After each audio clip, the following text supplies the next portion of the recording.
Okay, welcome everybody to the 2017 rules reading for Afterworlds. Uh, I'm Drew, lead designer of the Afterworlds game. I'm going to go ahead and go through the rule book today and cover a lot of the things that we've changed in 2017, things that people should be aware of, and make this kind of like an introduction to the new rules for everybody. So those who are watching, I do have quite a few communication methods open right now. You can hit me up through the live chat on YouTube, or you can hit me up through Facebook. I'll be answering questions. We'll go through each chapter by chapter, and I'll have some time after each chapter to answer individual questions about each chapter. You can find a link to the rule book when not watching this live in the description of this video. Also, there will be jump points for each of the chapters if you want to go ahead and take a look at different chapters without having to watch the whole video. Okay, well, let's get started. I'm going to go ahead and present the book.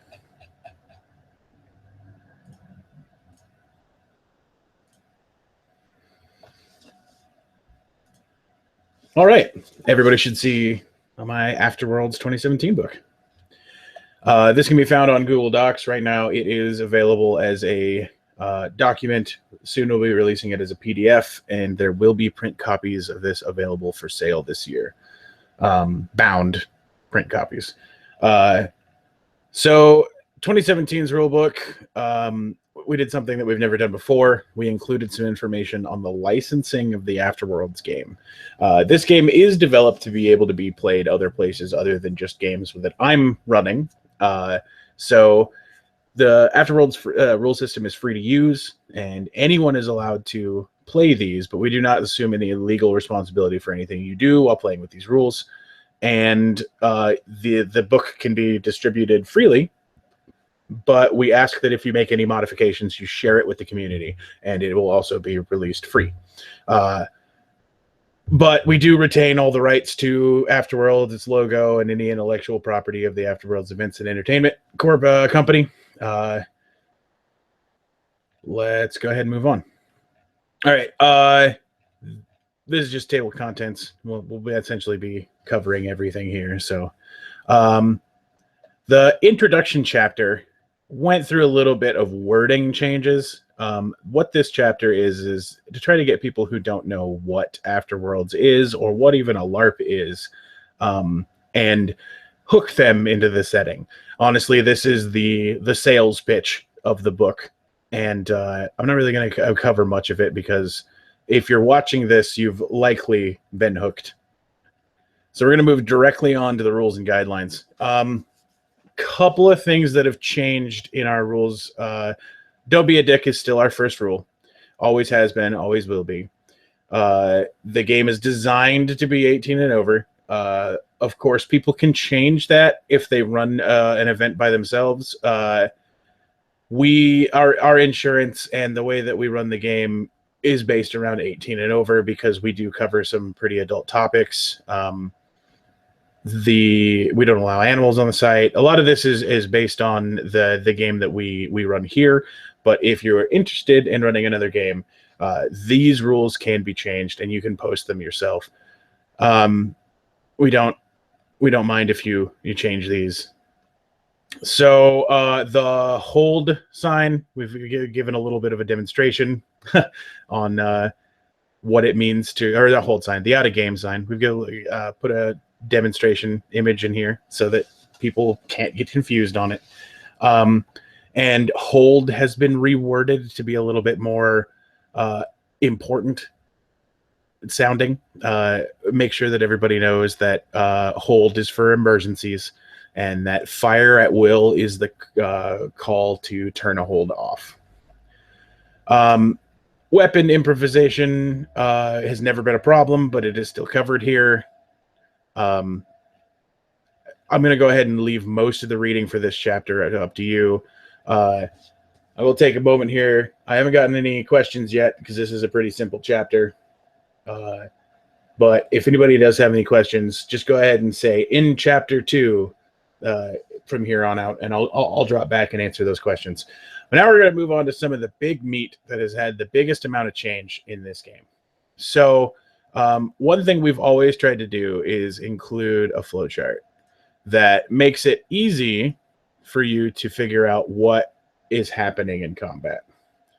So from the simplest form, this is the entirety of the Afterworld's basic combat system.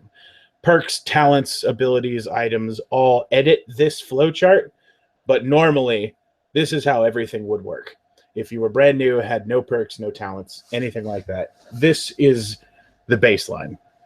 If you get hit with something, and that is described on what can hit you later, you pay attention to whether or not it was a melee bullet, or a melee weapon, a bullet, or an energy weapon. These are further described in this chapter. If it was a melee weapon, it's going to go to armor first. If you have armor, you lose an armor flag. If you don't have any armor, then it hits you, and you check to see whether or not it hits you in the limb or what we call a lethal zone. If it did, you lose the limb. If not, you lose a flag. If you can't lose a flag, you start dying. Pretty simple. Bullets work very similar to melee weapons, and energy weapons bypass the step of armor flags. From there, that is most of the entirety of the combat system. So from 2016 to 2017, this was streamlined. We lost like 7 types of damage.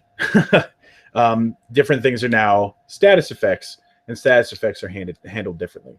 But this is the majority of combat you will come across. So these are describing things that I just went over, like what an armor flag is, what a health flag is. We have a couple of different things, bonus health flags and over armor flags, and those are all gained from perks and talents and items. This describes things, what the description is of being hit in combat, and how dying works. And here's a change to dying, right? So if you lose your last flag, you're not dying yet, but you are in the wounded condition. So if you have no flags equipped, you're wounded. And when you're wounded, you can't run. And there are other things that can affect you based on being wounded. There is abilities that if a target is wounded, you could use this ability, things like that. There are also perks and talents to avoid being wounded, but getting hit and taking damage is more significant now because you can't really just run away when you lose your first flag. If you only have one, you may be walking away. Dying is the same as last time. Starts at a dying 10 count. But one thing that's really important, and I think it's actually covered a little bit further on from here, counts go backwards from 2016. In 2016, dying, you would count dying 1, dying 2, dying 3. What happens now is you count from the top to the bottom. So it's dying 10, dying 9, dying 8, dying 7. This was play tested a bit. It works out really well. It helps keep the cadence of a count much easier. And you can tell really a little bit more about what people are doing. So if someone is a fast medic, you can view the fact that they are quickly healing someone because they start their count at medic 5, medic 4, medic 3. When you're defeated, we changed the word dead to defeated. So everything that used to be dead is now defeated. After you have completed a dying count, you are defeated if you have lives left. Dead means dead now. The phrase that was being thrown around before was perma-dead. That is no longer the phrase.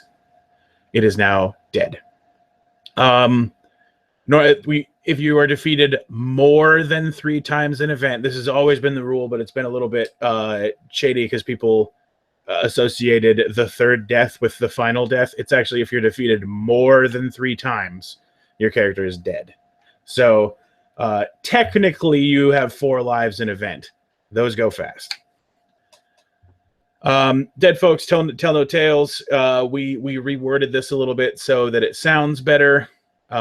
What that means is if you are in a dying count, you can't use any information that you gain from the point of when you start that count.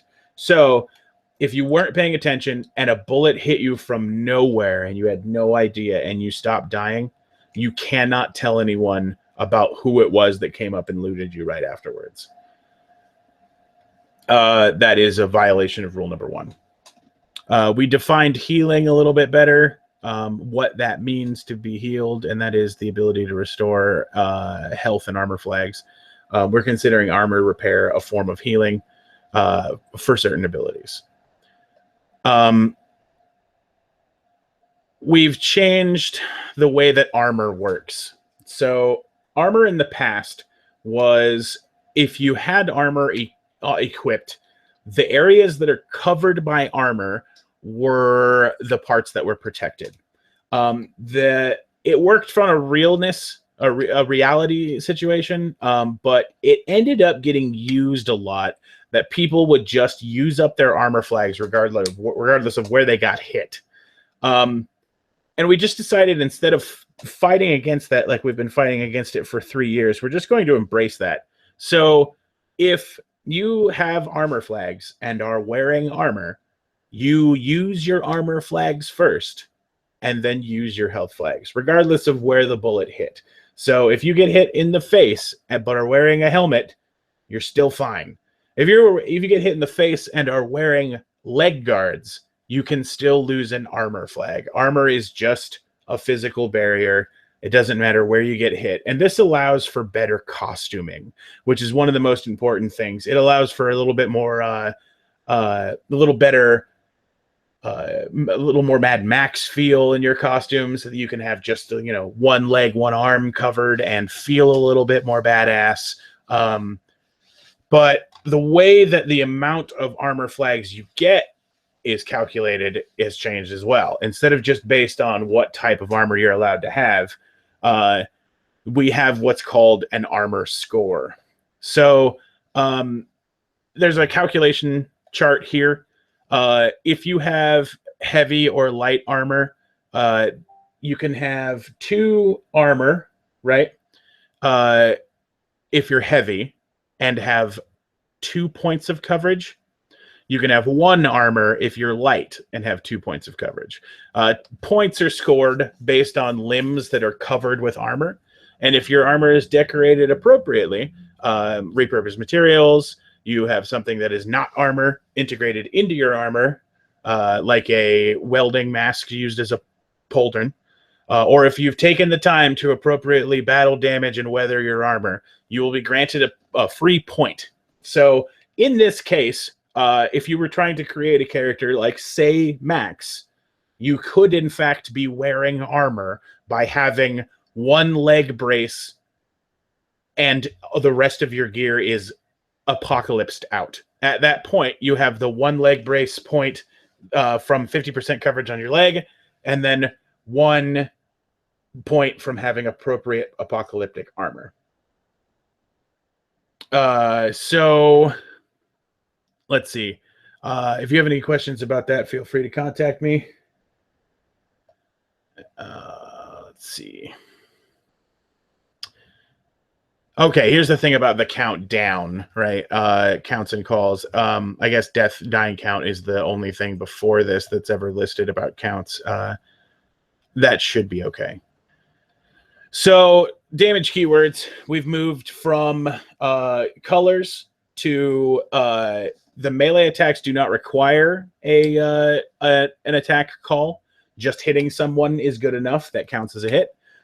If the visibility is poor, like it's at night, or you feel that the person may not be paying enough attention to notice you're going to hit them, feel free to call melee, but it's not required. Ballistic damage is bang, and energy damage is zap. These 2 single syllabic words will allow for combat to go a bit faster. And there is a call for no damage. And that is very rare, but there are definitely things that don't do damage. I believe one of them we'll be covering later is there's a mutant spit ability that allows them to spit a venomous ball at people. It doesn't deal any damage when it hits them, but it does in fact poison people. So it's a damage that doesn't do damage. Let's see. Status effects. These are the big ones. We've taken a lot of abilities that required a lot of different other calls and rolled them all into single calls. So knowing these status abilities or these status effects will streamline the game. So make sure you pay attention to these. If you are immune to an effect, the call is immune, and then you don't have to repeat anything or say any of their special ability or what gave you the ability. Just say immune, and we'll cover why here in a minute. So a couple of different abilities like Can Opener from 2016, things like that would break all of your opponent's equipped armor flags. That is now the break status effect, and a couple of other classes have abilities like that. Bleed prevents you from being healed during an encounter. Concussion prevents you from using other counts for a count of 3. Cripple is if they hit you anywhere, they can manage, like, it's supposed to represent pinpoint accuracy in a game where our weapons can't have pinpoint accuracy because Nerf guns are notoriously terrible at accuracy. So you can wound somebody in the leg with a called shot to the leg by calling cripple leg, but hitting them in the chest. So maybe you don't want to kill that person. You want to just break his leg and take him captive or something like that. So things to do with that. Disarm, you can force somebody to drop a weapon, or they can break their arm, effectively disabling the weapon in their hand. Headshot is an effect just like break that removes all of an opponent's equipped health flags. It doesn't kill them, but it does definitely bring them down to the wounded state. So they are, even if they are a gigantically powerful mutant savage with a ton of health flags, you should be able to stop somebody with a headshot. Of course, you still have to hit. Knockdown makes you kneel down for a count of 3. Murder ends a player's dying count, so it only works while they are dying. Poison has changed drastically. It was a little bit confusing in 2016. I got a lot of feedback that it wasn't fun, so we changed it. When you are poisoned, you get hit with poisoned. For the remainder of the encounter, you are wounded, even if you have health flags, so you can't run. At the end of the encounter, you lose 1 health flag. That is what poison does. There's a thing that I've got to go through here about stacking status effects. It's really important too. Revive is when you stop someone's dying count, and instead of them dying, they get up. It's a reverse of murder. Root is when you get hit with that, you have to plant your feet, and you can't move for a count of root 3. Stun. When you're struck with stun, you can't do anything. You have to stop and count stun 3. You can't attack, can't use abilities, can't move. It is one of the most effective status effects. Slow is it's the same as being wounded for 3 seconds. It's a pretty low level status effect. And Sunder is an attack that attacks shields and forces people to drop shields. So stacking abilities, right? If you're under the effect of a status effect, you cannot be affected by another status effect until that count is over. So this is to prevent confusion, right? If you get hit with knockdown, slow, and stun, we don't want people to have to figure out how to count stun 2, knockdown 3, slow 1, and then try and subtract those for the next one. But so now it's just if you get hit, whatever one you get hit with, count it out. And then so I mean, this is gonna smooth combat out quite a bit, especially for people who are getting attacked. Let's see. A couple of different special abilities. People can now call a couple of different radius attacks, and these are for explosives. Since we can't actually throw any of the doorbells from 2016, it's just not possible to keep up with the logistics of maintaining grenades that have the actual doorbell in them. We've added effect grenades where you call out the effect. So bang radius is, if in the case of like a Molotov cocktail, it has a an attack value of bang 5 foot. So when you throw it, you yell bang 5 foot, and anyone who is standing within 5 feet of where it lands or hits, anywhere the first point of contact is where the 5 foot radius comes from. So and you take it effectively, it's like you got shot with a bullet if you're standing there. Zap is for more powerful explosives like missiles.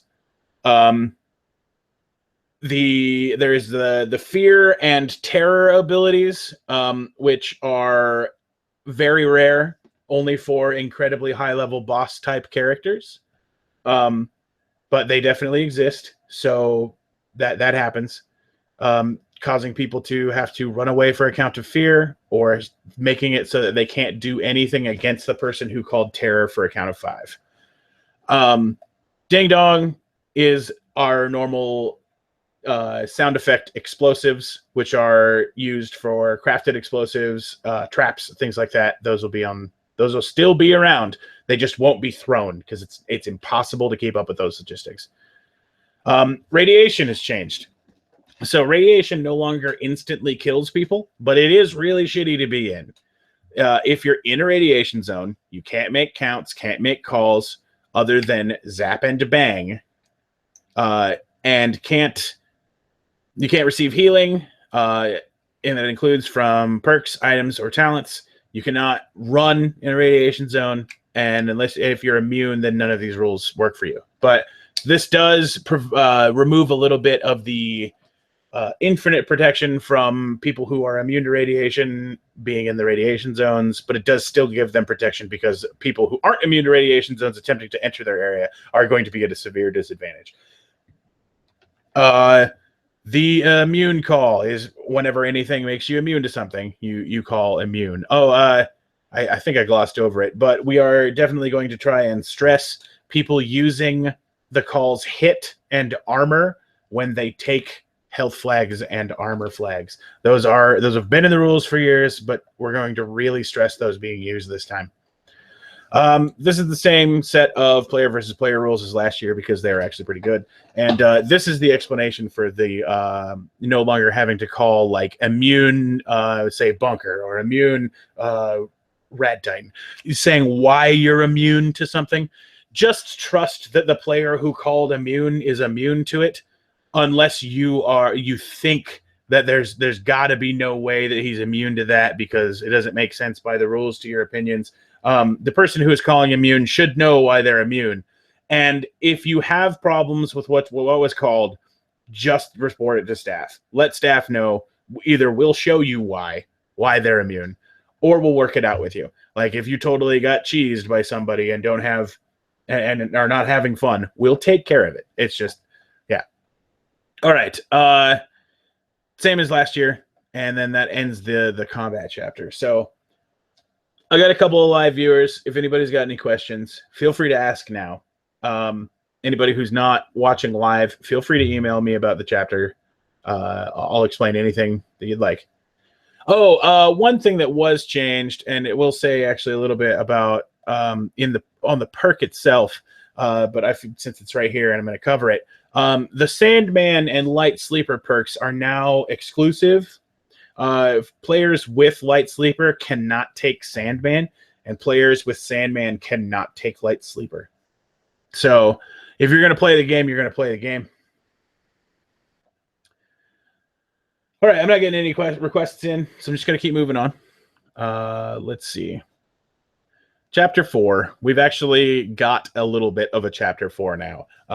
We notoriously had this as a pretty bad explanation of how characters level up, but we've tried to cover a lot of how you level up and creating characters, and so we've got a little bit of a check-in here of what happens when you create a character. What you select a race, select a class, select a race. All characters select one talent from the class they have chosen. Humans get an extra. This is in addition to any starting talents for the class. All characters get a perk. Some races receive special bonus perks, and we'll see those under the race section here.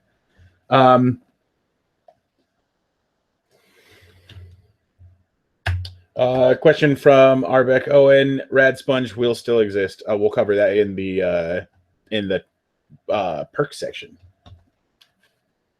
Okay, let's go to next section here. There's not much to cover in this this chapter, so we're not going to wait too long to answer any questions. Okay, races. A lot has changed in the races section, especially the fact that we have a whole lot of new races. So one of the first new races is the Kovir alien. In our storyline, these were introduced last year as an escaped slave running from his Zunak master, which you will see soon. Running from her Zunak master. Yeah. Anyway, races, the section has changed. We give a little bit of background on who and what races are. A lot better than what we used to do. We took some time to fluff these out. There's a section in each race now on how to build that specific type of character, giving what they get.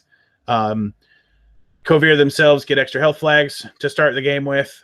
They have access to the alien technology perks and general perks. They are one of the races with special perks. They're immune to poison, and they always have Way of the Bush and Tough Bastard. So they've got a little bit of a leg up because they're a strong race, but they do have some drawbacks. One, that they are subservient. They are vulnerable to attacks from Zunak characters, and they can be stunned by Zunaks once per encounter. So they really don't want to fight against Zunaks. They will not knowingly pick up, loot, hold, fire, or craft energy weapons because a fear of energy weapons has been bred into them over the last few hundred years. Also, they're required to wear face makeup, just like the diagram here. And that can be black, gray, dark green, things like that. You could do really any other color, but those are the standard markings for the race. And then we're going to move on to the Zunak, which is the other alien race. Real simple costuming again. You've got to wear these dots above your head, or above your eyes. And they have the special ability of they are able to access alien perks, and they start with a alien perk, a bonus one. They also do not have to wear armor and are always considered having full coverage. So those points we covered earlier under armor points, they're always considered having the maximum amount. So they can just wear their alien spacesuits and have a force field. They're able to wear armor without having armor. But they can never get more than one health flag because they are a frail race. They can stun Zunaks, or they can stun Kovir, and that covers that race. We'll go more into the special perks that they get when we get into the perks chapter. Androids. Androids are a new race.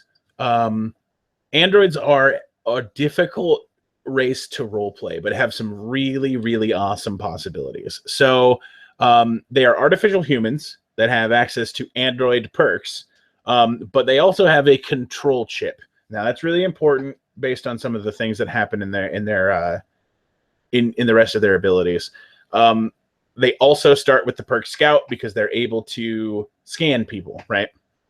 So they don't have health flags. They always only have armor flags, and they are not wounded from not having health flags. So energy damage does not deal health flags to them. They lose armor flags instead. No matter what they get hit with, they always lose an armor flag because that's all they have is just they are metal. So they get slowed every time they get hit with energy damage. So they do get slowed by a more powerful attack, but they don't lose any different type of damage. They start dying when they have no armor flag, or they start dying when they take damage after they have no armor flags. Anytime that they would get a health flag from an ability, they get an armor flag.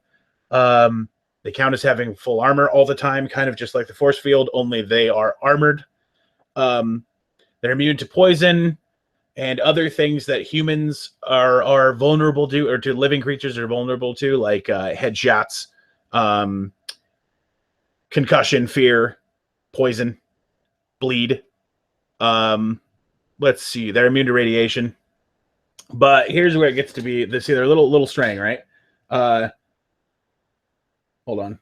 Construction guidelines for the control chip for players. It is a item card they are given. So they could make a prop of any kind that they'd like. Carve, you could note that. We'll put that in there. But yeah, they don't. There is no requirement for them to bring or have a prop. They will have a item card given to them by staff. But they could have a prop if they'd like.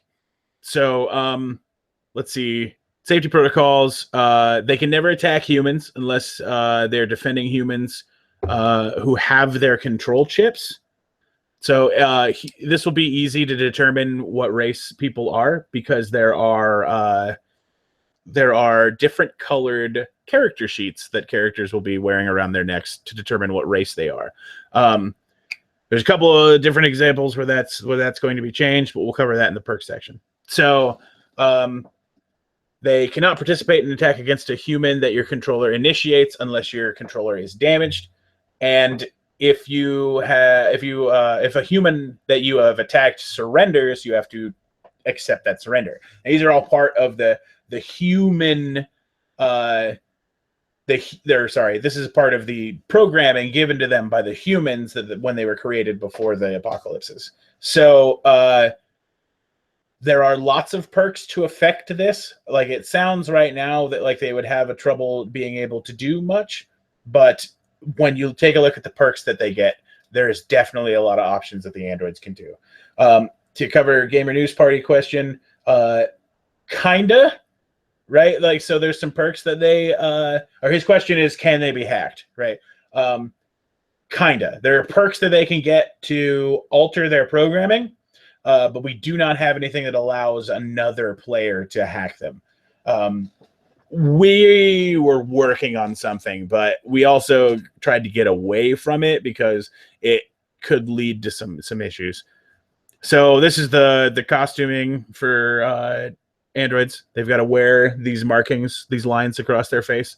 There are a couple of perks that can adjust that, but we'll cover that later.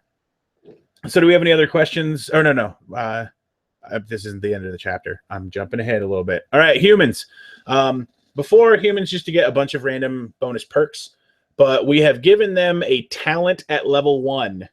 So they get an additional talent to start with. So a human will start in any class with technically 3 talents: the basic starting talent, the talent that they get for being a level 1 character, and a human bonus talent. So they'll have a lot of abilities that they can do at level 1, and an additional perk. So humans front load all of their powers and don't really get any better later, but they also don't have any random drawbacks. So they don't have to, and they don't have to have any costuming requirements. So you can dress however you'd like. You don't have to put on any makeup. And there are no special abilities that works better on humans. There are only things that actually they also enjoy protection from androids until androids do a couple of things. So mutants. The big change for mutants is, besides the fact that they start with a bonus mutation and that they have access to the mutations in the first place, they are also all radiation immune. All mutants are immune to radiation. So other than that, they really haven't changed. Instead of getting a couple of different perks at different levels, they get perks. They get 1 perk at the beginning and free radiation immunity. We got a question from Roland, which is, if androids have to accept a human surrender, what happens if a human attacks an android continuously while shouting, "I surrender"? That really depends, right? So in the situation of, so yes, that would be a possibility of something that happens. They're not really surrendering at that point. A surrender would be, I should probably better word the surrender, right? But that's a good point. I would say that we will reword the way that surrender works. And if a human actually surrenders and doesn't attack them anymore, then they have to accept that surrender and can't kill that human any longer.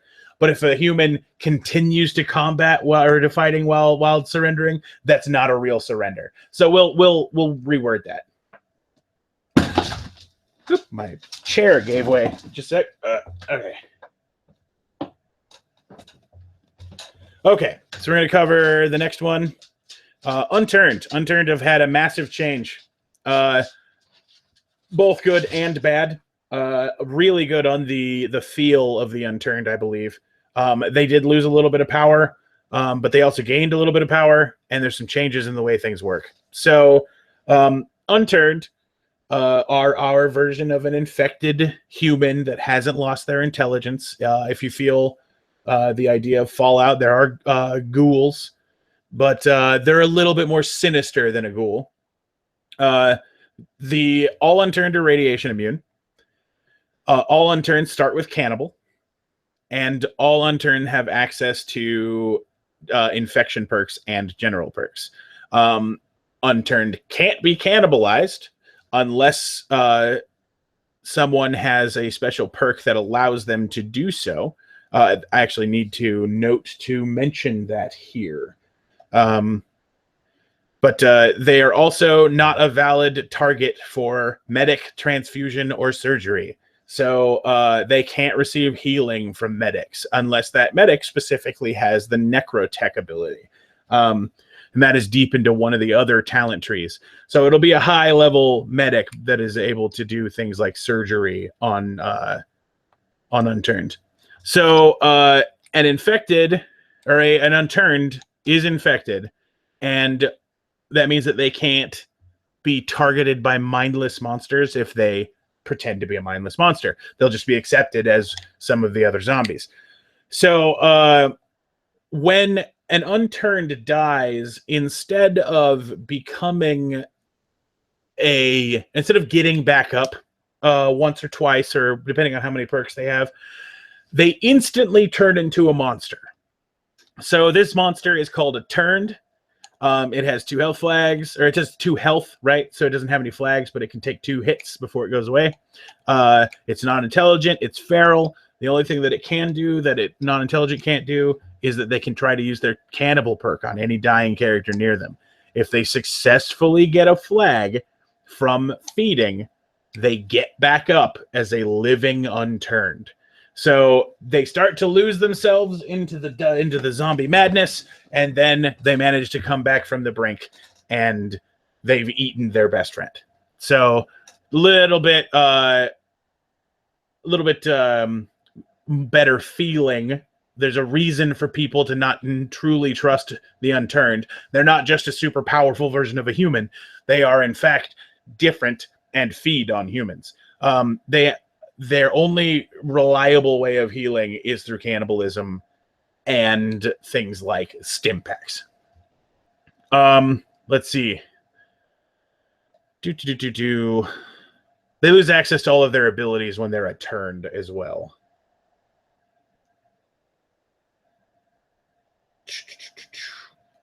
Let's see. This is the makeup for an unturned. And I think that covers that whole chapter. Okay, so we'll take a minute or two to answer any questions about the races if anybody has any more. And make sure that I'm caught up in the chat here. Roland suggested to maybe say that they have to lay down their weapons to surrender. That is very possible. And then Carr mentions that the unturned may actually eat an enemy. It doesn't have to be one of your friends. But yes, they will just try and kill the nearest person, though. Gamer News Party says, so with the makeup, can I make a mask to cover and conceal my face? Actually, yeah. It specifically says at the end of each one of the, mask over it to conceal my race. I see. Okay.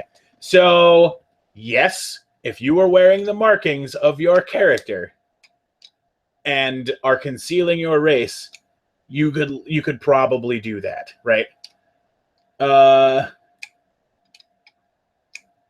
Chad asks if humans get a whole class tree at level 1. Not necessarily. So they get the intro talent, which is going to give them the one that everybody gets, which isn't part of a tree. It's just the intro talent that every class gets. They will get one talent out of one class, or out of one tree, sorry. One talent out of one tree, and then could take the second out of that tree or a one out of another. So they won't get a whole tree. They'll get half a tree.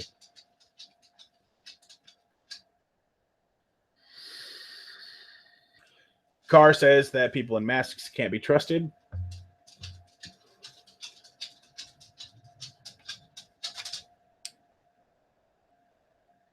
Roland asks, do androids only respond to humans, or do they treat mutants unturns the same as well? Now, that is an interesting piece to talk about. No. I mean, it's up to... humans are humans. Mutants, unturned... androids, aliens are not humans. Chad says no one can be trusted at AW, except for the mayor, of course. Go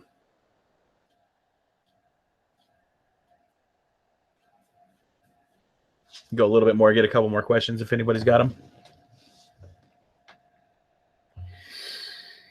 Take a break, get myself something to drink.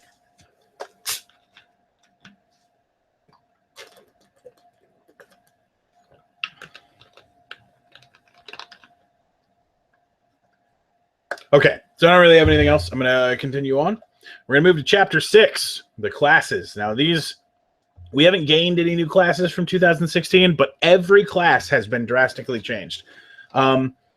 Most of it is added a lot of abilities, but we've also shuffled a few. Oh, Roland, Rad Titans, you will see in the perks tree. I'll show you that here. Let's see. Chad, are all races going to be allowed in town? That is an in-game question that will have to be answered. I can't really give anything away here.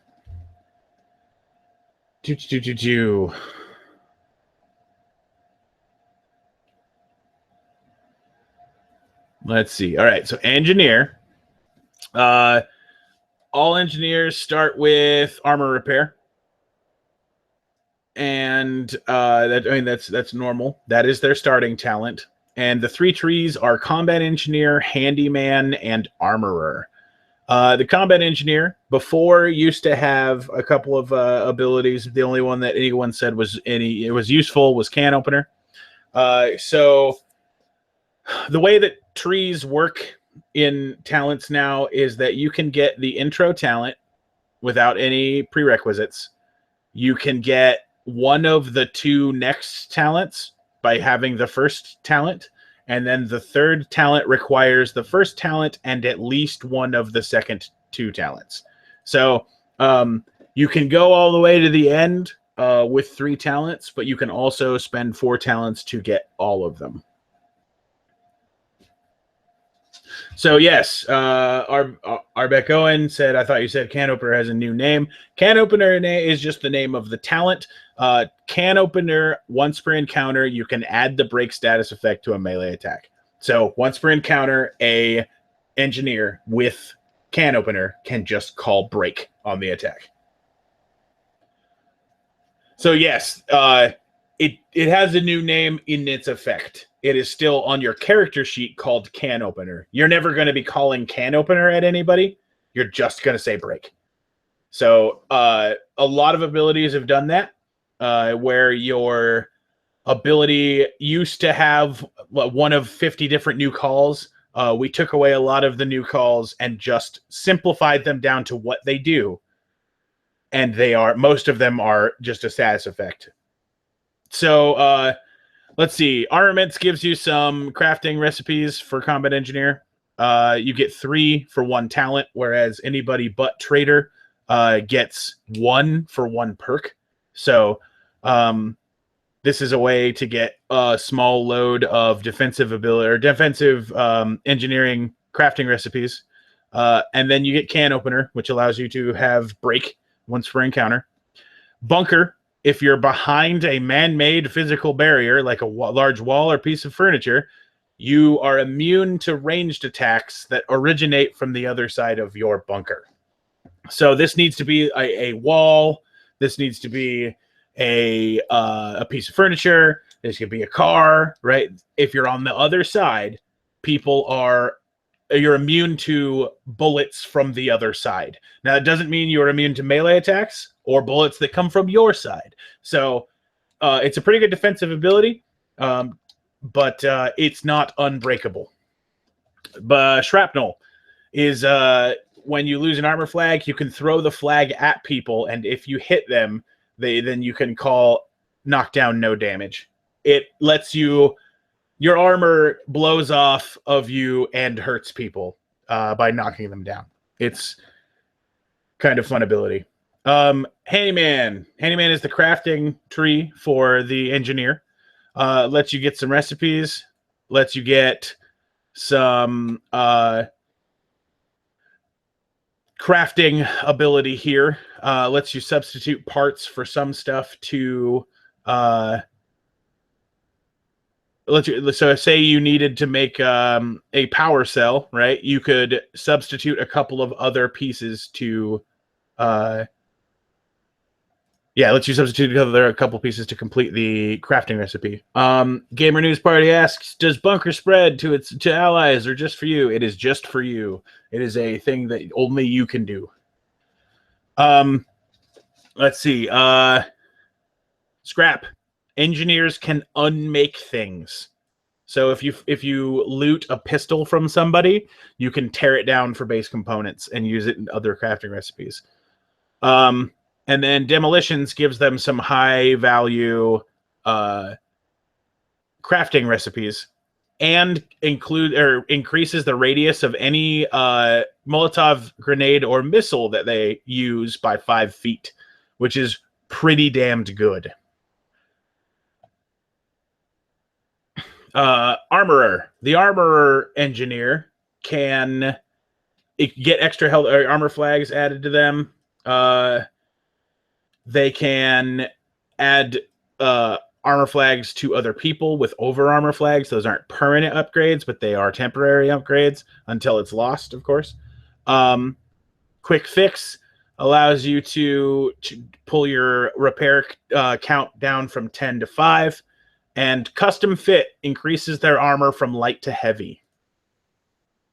Each one of the armorer talents increases the number of flags that they're allowed to have in their repair kit by 1. Something that I should also cover up here on armor repair is that all engineers are able to craft repair kit flags. So they'll get the recipe for armor repair kit, which we'll cover in chapter 8. But all engineers can craft their own armor repair. Let's see. Roland asks. Okay, let's go up. Chad asks, "Can you scrap androids?" No, because they aren't. And Carr answered it correctly. They aren't equipment. But I like that idea. That's kind of funny. Roland asks, "Do bunker protects from bullets only? How about explosives or arrows?" So naturally, bunker is going to protect you from explosives. We'll cover more about explosives when we read about them in chapter 8. Let's see, I believe it says ranged attacks. So bunker will protect you from arrows, from energies, and from bullets. So anything ranged, thrown weapons, it'll protect you from those. Anything that's a ranged attack, and anything but melee, essentially. But explosives, those are if you're covered fully from the explosive. So if you duck and cover when it's on its way in, you're safe. We'll explain that when we get to chapter 8. Okay, so move on from engineer and go to hunter.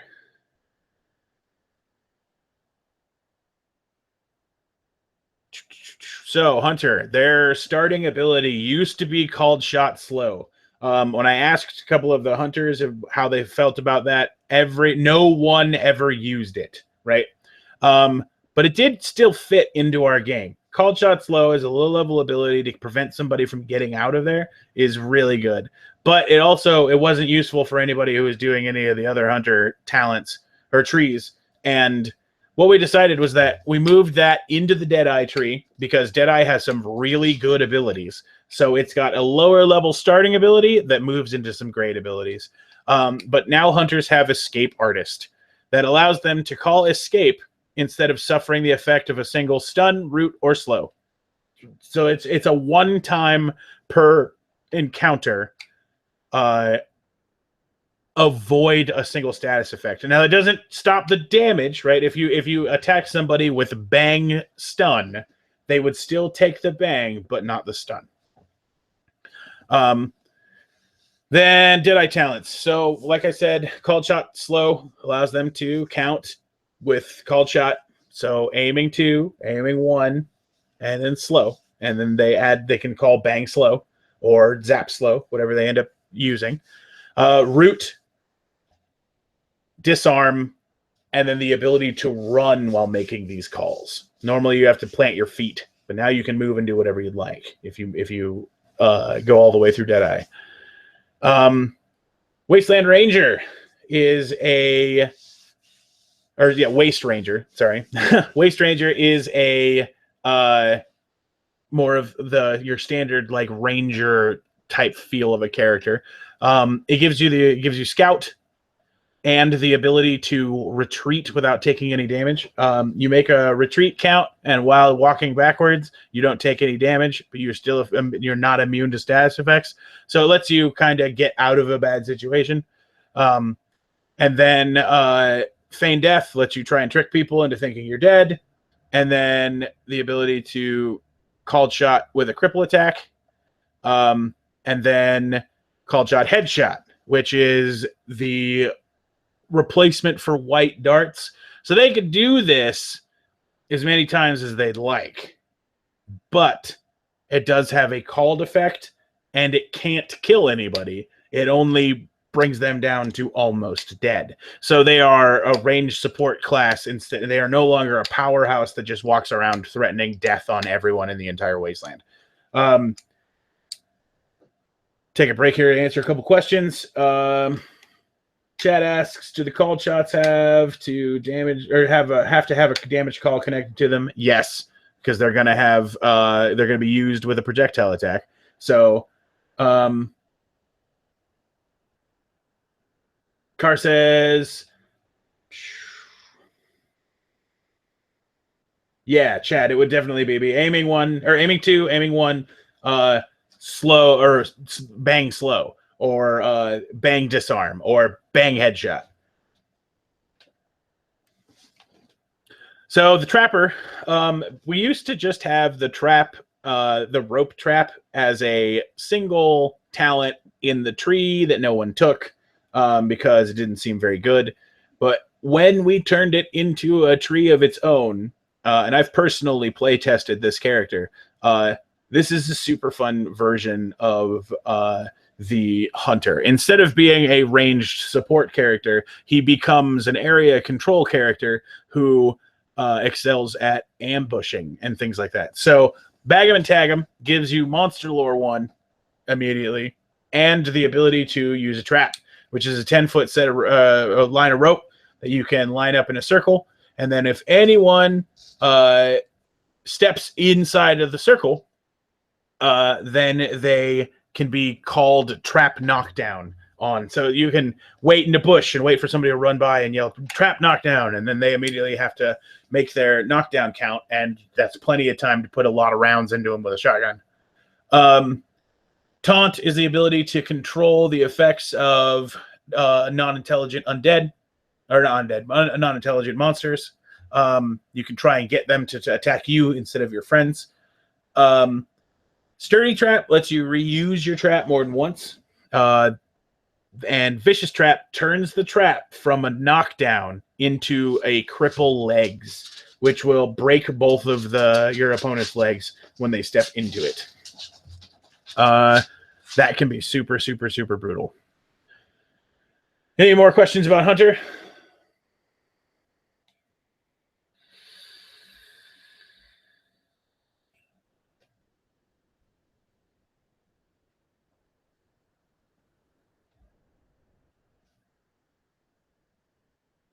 I think there might be a little bit of time delay, so I'll wait just a little bit. Okay, so we're going to move on to medic, right? So medics, Gamer News Party asks what the knockdown count is. It's the standard knockdown count for all knockdown effects, which is 3. They're only if it in the rule book, if it doesn't state how long a count is going to be, it's the standard one listed in the combat section. If it does list something special, then it's something special. For example, the chem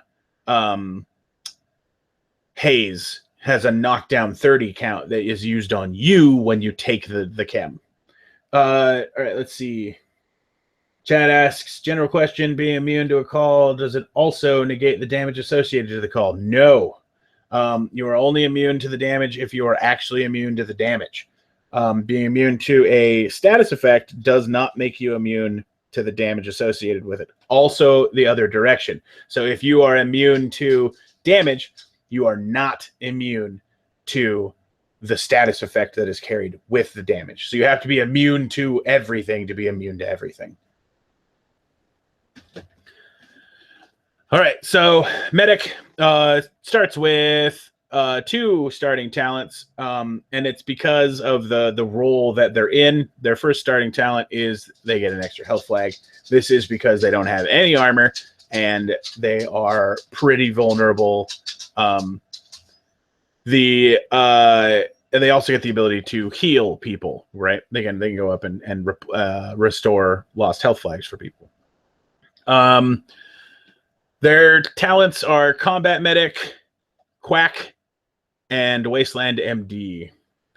Combat Medic is they get a couple of different things that are going to let them be more in combat with players as a support role instead of waiting for combat to happen and then dealing with the repercussions. So, Field Medic gives you the ability to end a stun, root, slow, or poison count by touching someone else's shoulder. So by putting yourself near where combat's happening, you can stop people from getting ruined. It's medicinal, allows you to apply chems to other people without risking the effects of addiction. This does not work on yourself, but you can use it on other people. So you could give somebody their R4G3 and them not get the addiction. Crisis Gear gives you armor. So this is the one talent tree in Medic that does allow you to become an armored medic. And then First Responder allows you to use the revive status effect on people who are dying. And that's infinite. You just do it as many times as you want. So if you are over a person who's getting lit up, they should probably kill the medic and not you, or not the person that's dying. The Quack is the PvP medic. So they get the PvP and Necrotech. So in this tree, you get the ability to bleed people on melee attacks, which is really nice. I apologize if my dog starts barking because he's getting agitated by the fact that someone exists outside of the house.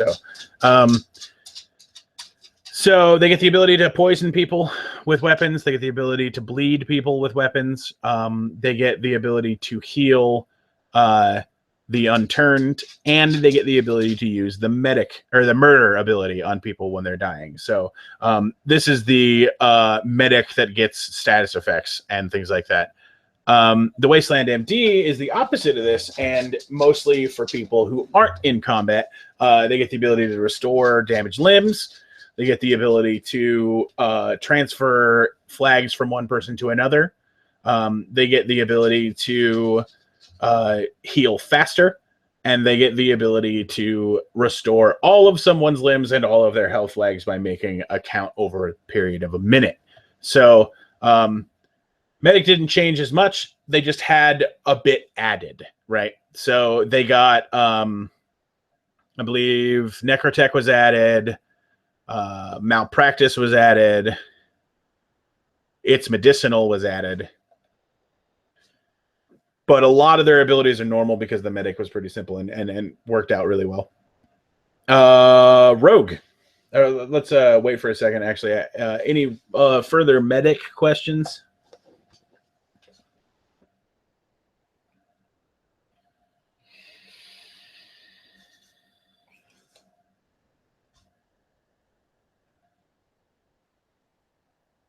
Okay, not getting anything. So let's move on to the Rogue. The Rogue is going to start with breaking and entering, it used to be Wasteland Scumbag and Lockpicking, but now Wasteland Scumbag has been removed from the game because it's not quite working. So until we can figure out a better way for Wasteland Scumbag to work, it won't be part of the game. And now we're going to be we've expanded the way lockpicking works. So they're going to start with both of those. They're both lockpicking 1 and 2. They will still have to take 3 as a perk choice if they'd like to get lockpicking 3. Their trees are Survivor, Combat, and I believe Assassin. Yeah, okay.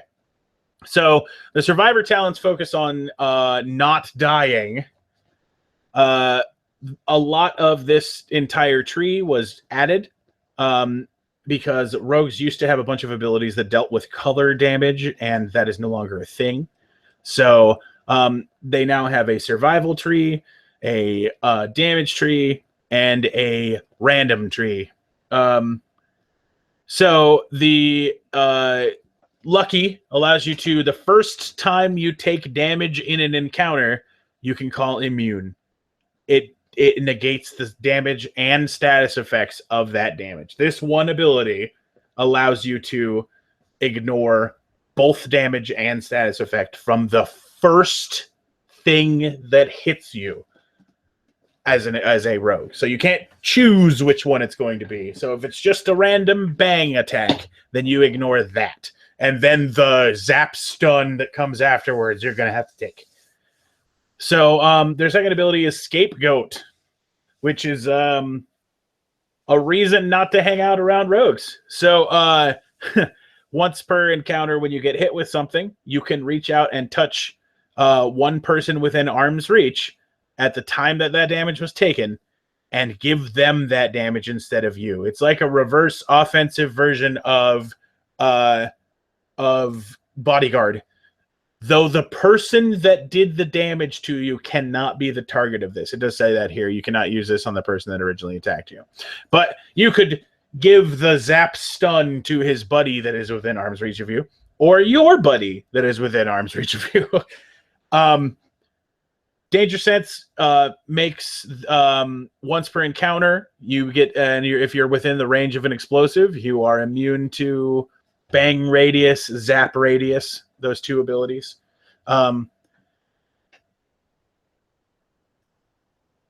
Yeah, or any normal explosive, right? Like the ding dongs and things like that. Yeah, it does. We do need to add specifically the word ding dong. I think that's what explosive here, range of an explosive. But yeah, I should definitely add or an audible ding dong. You don't take it, right? So they're immune once per encounter. To damage, and in the event that you're not in an encounter, that one time that you get hit will make you immune to the damage. Cheat death. Let's see here. That one, if you take the first time that you take damage that would force you, or so once an encounter, if you're gonna take damage that would kill you, you can ignore it. So a full survivor is going to be able to ignore the first hit, an explosive, the last hit, and a hit of their choice. So they cannot take a lot of damage. Though they do require someone need to be near them for Scapegoat. They need to make sure that they don't get hit with 2 explosives. And after the first time that Lucky and Cheat Death have been used, they can't be used again in the same encounter. Let's see. Combat talents. Their combat, Florentine. They get dual strike and deflect. two different perks that give you abilities for fighting with 2 one-handed weapons. Infiltrate is the same infiltrate count that has always been. Cheap shot is if you hit an opponent with 2 weapons at the same time, right? 2 weapons at the same time, you can add concussion to those attacks, which just makes it so it shuts down their ability to use special attacks. They can still attack you, but they just can't use any other special attacks while that's happening. And then Vicious Strikes is essentially they can use a dose of Twitch, so they can attack quite a few times for 3 seconds. 2 melee, when holding 2 melee weapons, there's no limit to how many times you can make an attack in a second. Right? You still have to make full swings or thrusts. They have to meet the same attack qualifiers that are in the Chapter 3 of combat. But you can strike a bunch. So don't get near some guy when he starts calling flurry, or put your shield up, or use one of your escape abilities, or it's a very strong ability, but there are answers to it. Chad said Scapegoat is the new CQC. One big thing about CQC is Scapegoat. I mean, if you can't use it on the person who hits you, so it's no good for 1v1.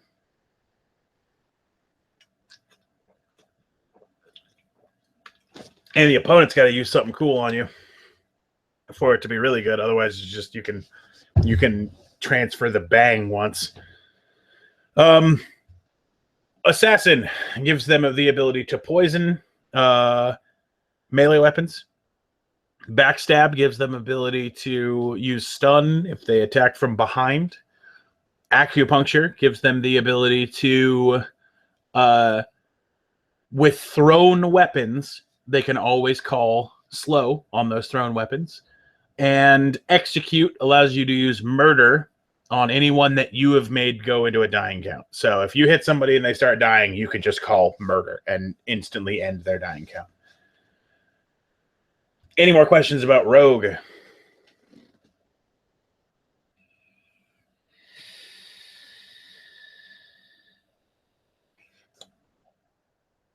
Okay. Not seeing anything. I'll stop if we get anybody, but okay, Savage. Savage was another one of the classes that was highly reliant on color damages, right? So it got a bit of a change. The first tree didn't really change other than a couple of things were added, right? So Savage has Wasteland Warrior, which gives them an extra health flag to start the game with. They get the ability to count a Rage 3 and then lose a flag when they stop, but they are immune to damage for those 3 counts. They aren't immune to status effects with the first ability. Eternal Rage makes it so that you're no longer limited to once per encounter when using Berserker. Unrelenting Anger makes it so that you are immune to break, bleed, cripple, disarm, root, knockdown, slow, or poison. And Fear and Terror. But you are not immune to stun and concussion. Those 2 are still able to stop a Berserker. Hair Trigger Temper, in response to getting shot. So if someone shoots you and you lose a health flag, you can start to take damage. Or you can start to not take damage. You can start a count for rage every time you get shot with Hair Trigger Temper. So it does... a Savage can be really difficult to take down. Got a question here from Roland. Can Scapegoat be used to pass damage from an explosive to a buddy who was also hit by the same explosive? Essentially making your poor buddy get hit twice from one explosion. Yes. Yes, it can.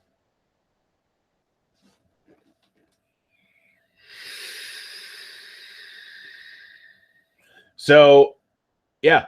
If a rogue is a butthole and decides to double up the damage on his faithful medic companion or whatever, yes, Scapegoat can send the damage to somebody. Let's see. Wasteborn talents. So Car mentions that would also not make him your buddy anymore. That is an added effect to the use of the ability. Okay, so Wasteborn Talents gives you another health flag. Allows you to use a health flag to stop any status effect. Lets you, let's see, makes you immune to bleed, headshot, and poison all the time. It don't have to be in rage or anything like that. Just bleed, headshot, and poison no longer work on a Forge of the Waste. Waste Lord gives you light armor. So it lets you get armor on its way up. Destroyer is the new talent that the new tree that covered the two-handed weapons that they used to have. So Wind Up lets you once per encounter use Knockdown with your attack. Crush lets you once per encounter use Sunder. Mangle lets you once per encounter use Cripple. And Obliterate lets you once per encounter use Headshot. So these are with melee weapons. So most of these, if you hit, you're just going to follow up and win, right? Because you've got these melee combat attacks that are just going to, it's hard to miss in melee. That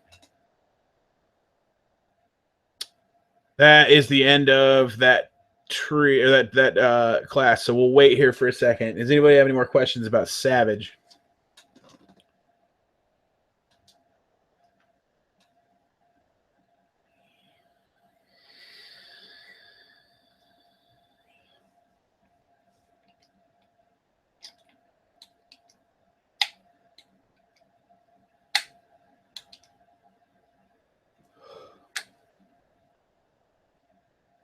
Okay, not seeing anything. Soldier. Soldier got a complete and utter rework. I played Soldier, and there was a good Soldier. One good Soldier build. And the rest were all garbage. And it just ended up not working out really well. So we completely redid the Soldier. One of the Soldier special abilities is that instead of having trees, the Soldier just has a large pool of abilities that he can select. None of his abilities have prerequisites. So that means he doesn't have any end level talents, but he doesn't have any talents that are low level either. He's all got mid range. They start with light armor instead of heavy, and they get an additional talent. So normal soldiers are going to get to pick 2 of any talents, and a human soldier is going to get 3 of any talents. So the first one is called Shot Precision. And what that does is while using a rifle, you can make an aiming 4 count to change a bang to a zap. So using your normal bullet, like a normal bullet, you're able to use the high damage, armor ignoring zap command. The second one is Conditioning. It's going to give them an extra health flag. Covering Fire is let's see, when you call Covering Fire, you start making a count of Covering Fire 10. During this count, you can make knockdown no damage calls instead of normal damage the entire time for the count. So all of your, if you have a machine gun, you can just start calling, Covering Fire 10, knockdown no damage, knockdown no damage, knockdown no damage, and then try and keep up with the count, right? As many times as you can. But yes, it doesn't kill anybody, but it can definitely keep a whole crowd from getting up and getting people. Dance allows you to call slow instead of bang at any time. So that is how you... Dance is really for capturing people. It's not really a huge offensive ability, but if you wanted to take someone prisoner, something like that, Dance is a great ability. So somebody who's like a bounty hunter or something like that who wants to take somebody alive, Dance is great. And that's only usable while using an SMG. A lot of these are specifically, this one is for rifles, this one is for machine guns, this one is for SMGs. Hand cannon is add concussion to any pistol attack. Ironclad changes your armor from heavy to light, or light to heavy. Sorry, light to heavy. Loadout gives you an unlootable rifle, shotgun, SMG, or machine gun. It just becomes a prop that you'll always have. Morale boost allows you to remove the fear effects on anyone within 10 feet of someone who calls morale boost. It's a counter directly to high level monsters with fear. No Man Left Behind lets you take a dying person, pull them out. You can put your hand on a you can stop someone's dying count by putting a hand on their shoulder, and then they can't run or fight, but they can walk with you. And as soon as you take your hand off, their count starts again. Oh no. Okay, yeah. So if you take your hand off of them before they get healed, they die. But this has to be a willing player. This can't be used to just execute people. Retreat is the same thing that the hunter had, with the ability to fall back.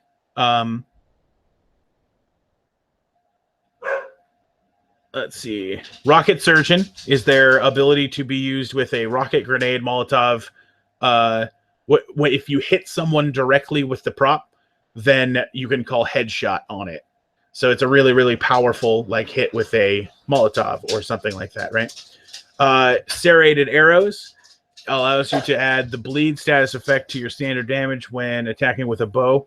So all of your arrows have bleed. Shotgun Artisan allows you to add the knockdown effect once per combat with a shotgun. Wait a minute. Yeah, once per opponent per encounter. So quite a few times. And Walk It Off allows you to at the end of the encounter that you've taken one during a time that you've lost a limb, you can regain one limb. So if you take 2 limbs, you can only regain 1. But at the end of the encounter, you just get a limb back that you lost in that encounter. You cannot gain one that you lost before. So we are going to need to take about 5 minutes of a break. I will be right back. I gotta handle the dog.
And we're back. Okay, so gonna catch up with a couple of questions here. I guess it's just one question. Chad says, so unless you talent into heavy armor as a soldier, stalwarts are the only heavy armor class. Not true. The engineers also get heavy armor if they talent into it. So stalwarts are the only engineer or heavy armor class to start with. But anyway, let's cover stalwart. So stalwarts, heavy armor, yeah, and the only class ability to use shields, which is part of their ability to. That's one of that's their starting talent is that they get shields. Shields are very powerful. And shield sizes have been adjusted. They've gone up by popular demand. We'll cover that in the equipment section. Tank talents. They've got tank, shock trooper, and paladin. You'll notice that they do not have bulwark as an ability to start with. That is actually a special type of. That is one of the abilities that can be taken as a stalwart now. So the tank. We tried to make the tank a little bit more of a tank and more defensive and able to stand longer than other people. So first off, they get bodyguard 1 and bodyguard 2 to help defend people. They get an additional armor and health flag with thick. Shrug gives them the ability to lose armor flags to end knockdown, root, or stun. And armor plated turns any zap that they take into a bang, essentially. When you're hit with energy weapons, you lose armor flags instead of health flags. So they are able to defend against high damage weapons as if they were low damage weapons. So they'll last longer and have less of the, I'm a highly defensive character, got penetrated by one laser, everything's over. The shock trooper is the more offensive version of the stalwart. Close distance makes you immune to slow and root at all times. You can't really be stopped unless you're stunned. You're gonna get to the opponent. Die Hard makes it so that when you're dying, instead of normal dying counts, you make Die Hard counts. And if you get to the end of your Die Hard count, you don't die. If you take any damage during the Die Hard count, you die as normal.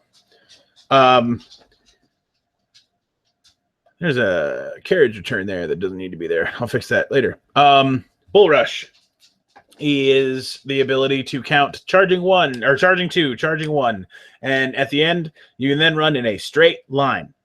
The only reason you can turn is to avoid a player, right? Like if they're standing in your way, you don't want to run through them. That would be a dick move.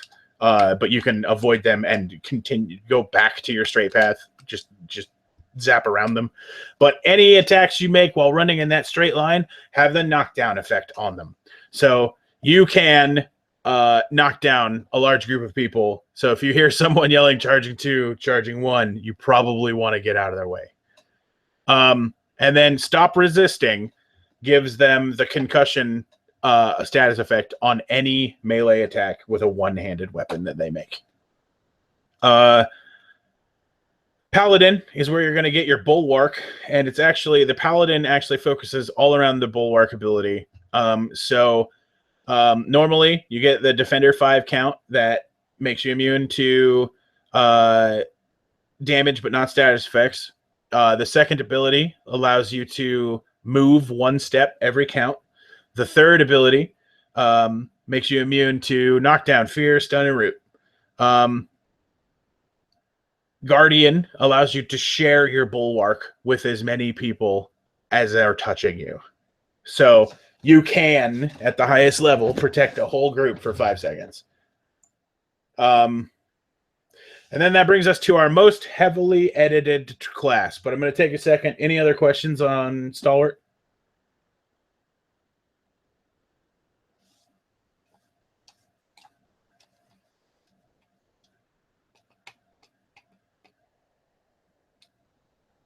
All right, we're going to keep going. Okay, so the trader is the most heavily adjusted, being that I got a lot of feedback about the idea of a trader is fun, but the ability sucked.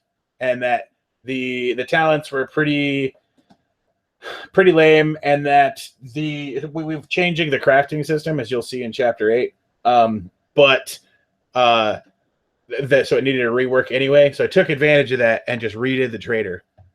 So traders are tradesman, scavenger, and teamster. So let's see here. I got a question real quick. Do shields still block all damage during a die hard count? Yes. So you still have to get hit with actual damage for the die hard to happen, or for a die hard to be canceled. Trader. They're going to start with scavenger and herbalist. So scavenging is no longer a thing that just everybody can do. You have to have the scavenger perk to scavenge materials. We also have a new type of materials out there called herbs, and you have to have the herbalist perk to get those. But yeah, we'll cover that more in the perks section. But the journey of the trader is going to start with both of those perks in order to be able to gather things. Master Craftsman gives them the ability to grab any 3 recipes they choose from the recipe list found in Chapter 8. They can also... the tradesman talents have no prerequisites, so you can pick any of these that you'd like. You could do Master Craftsman and get any 3 abilities you'd like. You can do Merchant of Death and get bullets, pistol, rifle, shotgun, SMG, machine gun. You can do Cook, which gives you all of the chems. All of the non-medical chems, MedTech, which gives you the medical chems, and Lasersmith, which gives you the energy weapons. Scavenger is all about going around and getting materials. So Bargain Hunter gives you the ability to remove 5 minutes from your scavenging time. Scavenging times are now more like 15 and 20 minutes, but they give more loot at a time. So it's all or nothing, but there is no no quick count one piece. It is a longer count, lots of pieces. So spare parts. This is another thing that is covered a little bit more in the crafting section. But when crafting items, for every 3 parts that are left unused, you get a random loot card. Normally, stuff is lost when counting or when crafting. So if you craft something, you use a crowd of... I'll explain that a little bit more in Chapter 8, right? Just know that they get a bonus here for crafting. Shopping Spree gives you an extra loot card every time you successfully scavenge. And Jackpot is when you get an epic loot card, you are able to roll twice for the reward. So while scavenging, you may come across an item called Epic Loot, and you turn that in at Game Ops, and you get special items. Just as an example, right? One of the special items that you can find is the staple gun. So you get the epic loot card, you go to Ops, you turn it in, and they hand you an item card back that is called the staple gun. And you will have this card for the rest of the event. So it doesn't transfer by event, but this is like a one event temporary power-up. The staple gun allows you to subtract 2 from your count on either repair or medic. So it's a useful item for the engineer or the medic. And so if they're normally a 10 count, they'll have to count from 8. If they're normally a 5 count, they'll have to count from 3 for the rest of the event. Or until they're killed and the item is looted, because it is a lootable item. Let's see. Caravaneer. Allows you to... It's the smug blood that used to be there, but it allows you to keep up to 10 loot cards in a small bag, that you can keep any chems, caps, ammo, or 10 loot cards, or up to 10 loot cards in the bag. This bag is considered out of game and cannot be looted when you die.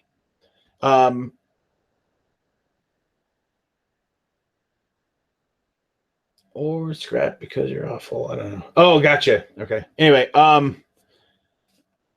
staff can check your bag at any time.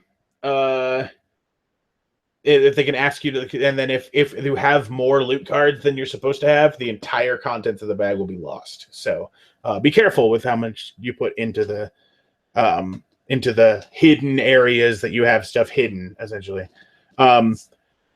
Rawhide gives you light armor as a trader. Riding shotgun gives you the ability to choose either shotgun, artisan, hand cannon, or dance from the soldier.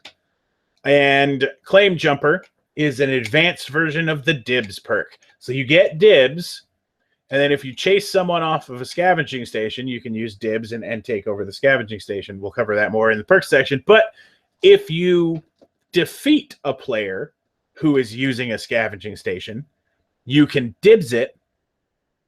Or okay, let me word this a little bit better, right? So you're scavenging.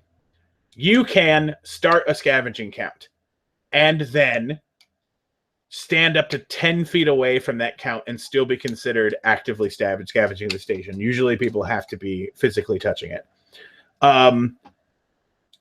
If anybody attempts to use it while you're doing it and you force them into a dying count, you can immediately finish your scavenge and not have to wait for the timer. So it's pretty combat-y here. And I mean, you can also have help getting them to do that, but it is for taking down people while scavenging. That ends the class section. Does anybody have any more questions about classes?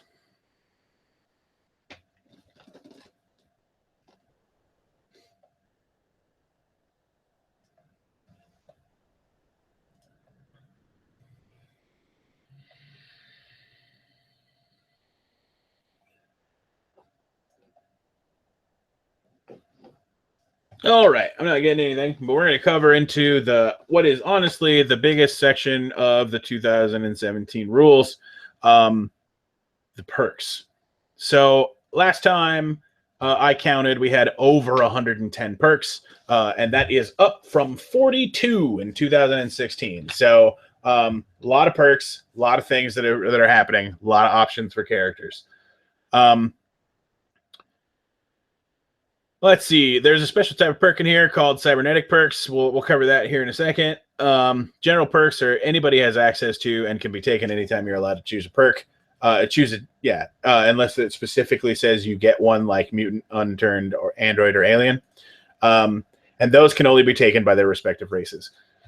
So we're going to cover the general perks first. Let's go through here. Alcoholic is a change from last year. Used to be that you could just restore a health flag by turning in an alcohol at the bar. So now it is turn in a loot card with alcohol on it at any NPC bar, and you can heal. The thing that happened to this was we realized that this was really, really, really, really overpowered. So now, because of your unhealthy lifestyle, your count for how many times you can be defeated before having to make a new character is reduced by 1. So normally it would be any deaths after 3. Now it's any deaths after 2. Alcoholic does have an upgrade. We'll go over that here in a minute. Barter. You have the ability to call barter to an NPC specifically, and they'll give you a discount. We have discounts set up based on values of discounts. It's not listed here because it'll be a thing that people who run these events figure out how their economy should work out, and then they can change their own barter based on however they'd like to do it. Bodybuilding is the first of the prerequisite perks. This perk does nothing, but it does allow access to some pretty powerful perks. So some stuff that we would never allow as a normal one-time perk is basically a perk that you can take after you've taken this perk. Bodyguard remains unchanged. Bodyguard 2 is unchanged. Cannibal is unchanged other than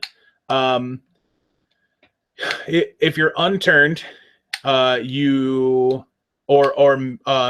with the Man-Eater perk, which we'll cover here in a minute, then you are unaffected by this rule. But the same way that Alcoholic removes one of your lives, anyone who isn't a natural cannibal has their number of defeats lowered by 1.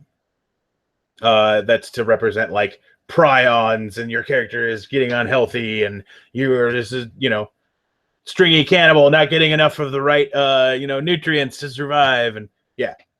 Cardio is a prerequisite perk. Chem dependent makes it so that you get a special ability when you use a chem that you are addicted to, specifically by this perk. Those are listed in Chapter 8. We'll cover that in a minute.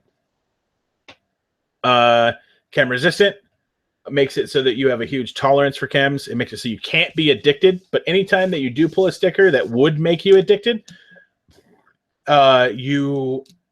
that chem fails, right? So you're resistant to the effect of the chem instead of becoming addicted. And you are also immune to poison, and you cannot use Medeject or Megaject, which is our old Stimpaks. Let's see. Cyberjack. This is for the cybernetics perks that I was talking about. You have to take the Cyberjack perk in order to get cybernetics. It allows you to have a number of slots that allows you to gain cybernetic perks. And the cybernetic perks are not taken with perk selection. They are purchased in-game, so they can be picked up at any time as long as you have available slots from Cyberjack. Day Job lets you get one crafting recipe and get experience for doing it. It takes a whole perk to get the one crafting recipe. So it had mentioned to me that they thought that this might devalue Trader, but I don't think it will, because Trader gets a lot more recipes way quicker and is better at crafting and better at scavenging. So deflect is you can call deflect instead of losing a flag from a melee attack once an encounter, but you have to have reflexes to do it, which is requires as a prerequisite perk. Rogues get that in the combat talent tree. Dibs lets you take over somebody's scavenging. This was highly requested. Disengage lets you count disengage. It's a lower version of retreat. It does not make you immune to any status effects, only to damage. Drunken Master is an upgrade to Alcoholic, which allows you to recover a lost limb when you use Alcoholic. Dual Strike allows you to swing with two attacks in 1 second if you are holding two weapons. So what that means is normally our attack counter is that you can only attack once per second. This allows you to attack twice per second, but only if you're holding two weapons. Double Tap allows you to prevent abilities like Turned or Undying, and a couple of other abilities that allow people to come back from the dead. Endurance, it makes you immune to the wounded condition that we covered in Chapter 3. Envenomed Arrows allows you the once per encounter to add poison to a bow or crossbow arrow. Final Strike has changed a little bit. So any point during your dying count, you can call Final Strike and make one final attack, and then your dying count continues as normal. It used to kill you instantly when you did this, but we didn't think it was that good. So now it doesn't kill you, but you can still only make one attack.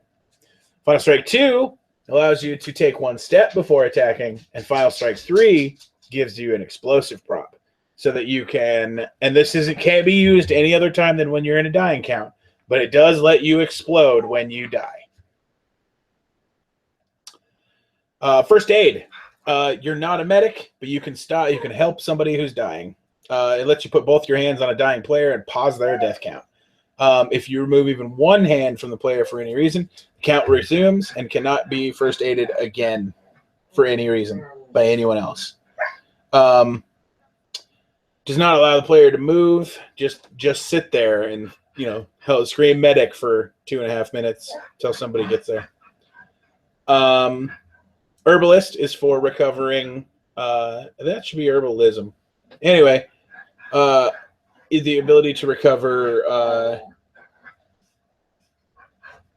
herbs from the wasteland. Interrogator is the ability to get answers out of somebody who is under the effect of handcuffs or zip ties. We will cover those in Chapter 8. Don't worry, it's not as creepy as it sounds. When you're interrogating someone who is handcuffed or zip tied, you can then ask them a single question, and they answer that to the best of their knowledge, and then they take a health flag of damage. So this can't be done forever and ever and ever. There's a limit because people will die. But it's for torturing, like people who have been pretty much willingly captured, or are still willing to roleplay the being captured. Iron Will makes you immune to Terror, the Interrogator perk, and both Terror and the Interrogator perk. Sorry, yeah, but it does require Nerves of Steel, which is coming up here pretty soon. Killing Blow is a melee version of the double tap ability, but it does have a count since there's no ammo expended in using Killing Blow. So you do have to finish your Killing Blow count before someone finishes their dying count and starts using their ability. So you got to get to them the first 5 seconds, something like that.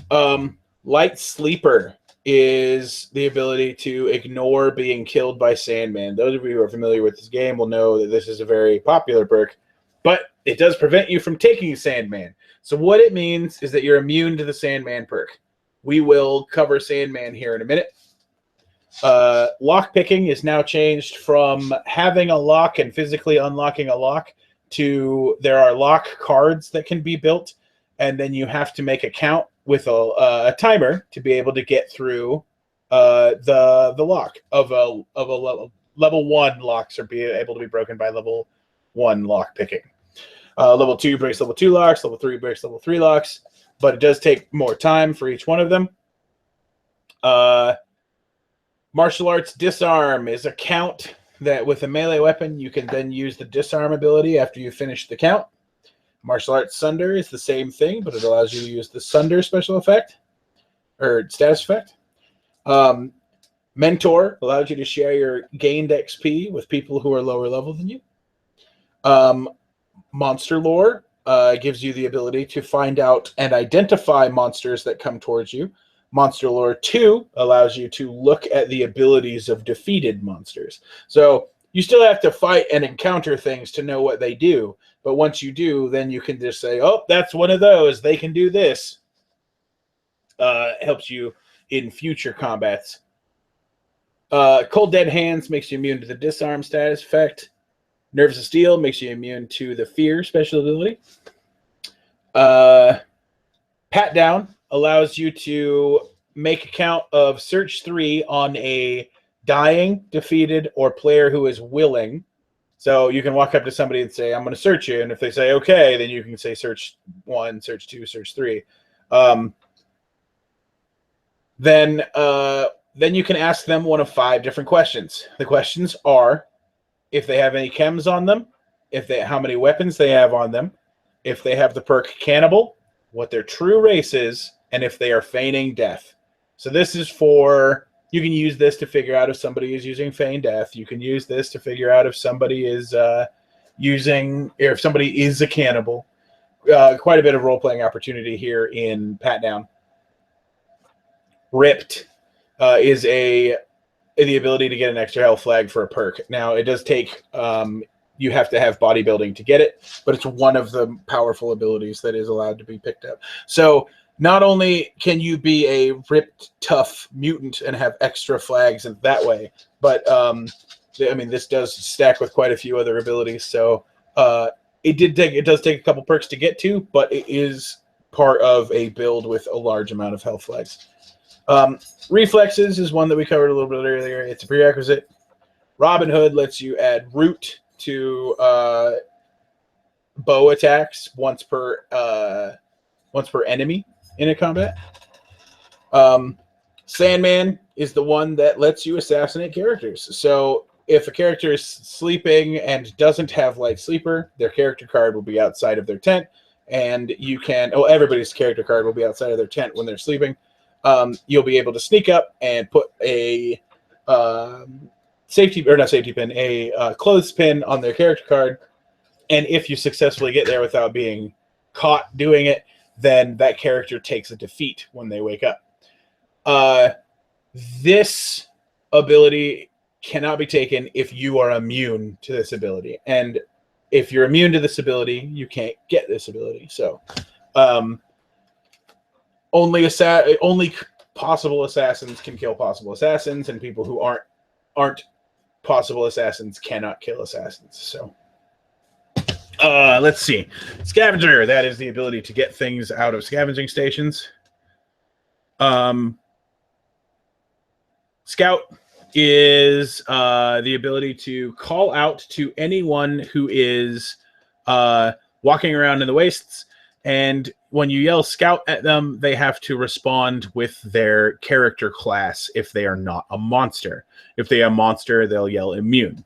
So this is an ability to kind of determine who or what you're coming up against, just by, oh, that's an engineer because the way that he, has cobbled together gear and that type of stuff. Or that's a professional soldier. I can see it in his walk. Tough Bastard is the ability to extend your dying count by 10. Tough Bastard 2 is the ability to act a little bit longer while you're dying. So you can crawl, speak, and use items on yourself as long as they don't require a count. So you can use Metajact, Megajact, other things that'll try and save you. Unrelenting is the you're immune to the slow status effect, but it requires cardio. Wasteland Socialite is the ability to talk to an NPC and call. Do you have to have Scavenger to take dibs? I'll have to look that in here in a minute. We'll go back up to that in a second, Chad. Wasteland Socialite is an ability used on NPCs to get answers out of them. You ask them one question, and they'll answer to the best of their ability if you use Wasteland Socialite. And they could have the answer of I don't know. Way of the Bush is the ability to hide from non-intelligent monsters. Way of the Bush 2 is the ability to hide from intelligent monsters and players. This effectively makes you invisible, but is broken by the Scout ability or if you move.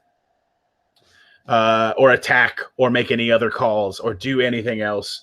Yeah. Let's go look at dibs here real quick.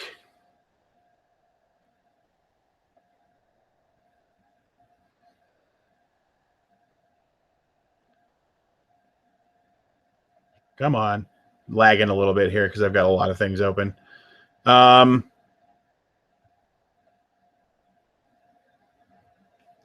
Technically, it says no, but it probably should. So I'm going to say that this will, thanks for finding that bug. It'll say that that is a prerequisite of dibs.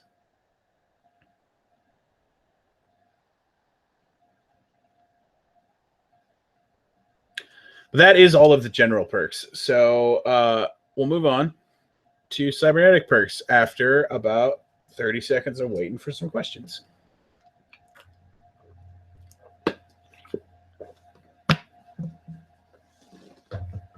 I'm also taking this time to drink some water because talking.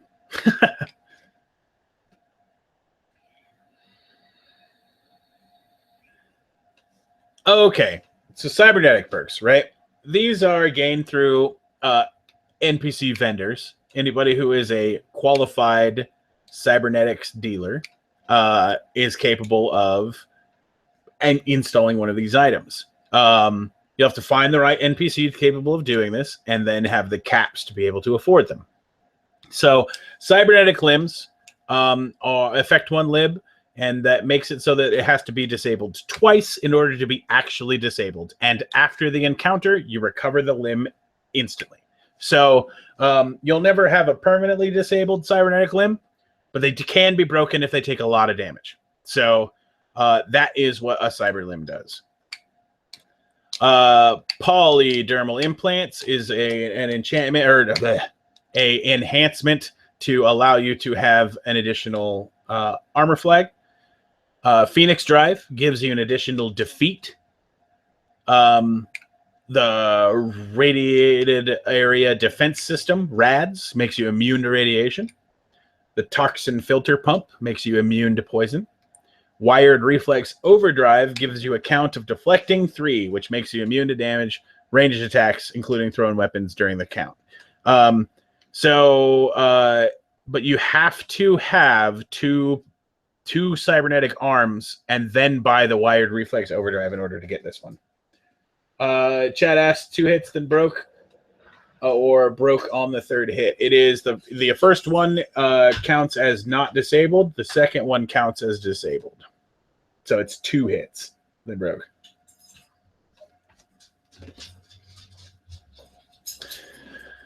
Okay. I believe that is all of the cybernetic perks.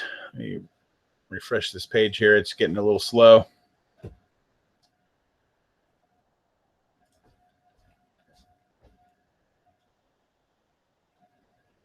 Okay. All right. So from cybernetic perks, we're going to go to alien technology perks. Oh, wait a minute. Roland. So cyber limbs no longer immune to damage anymore. They're not immune to damage constantly. They get one every encounter. They add an additional 1 damage to being hit. So they are immune to the first hit that they take every encounter.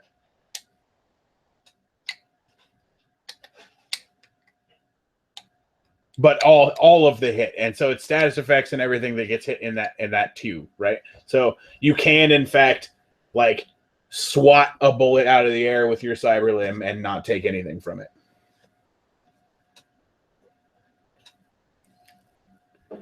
The first time. Chad asked if cyber limbs are immune to damage root calls. Yes, they are immune to those the first time.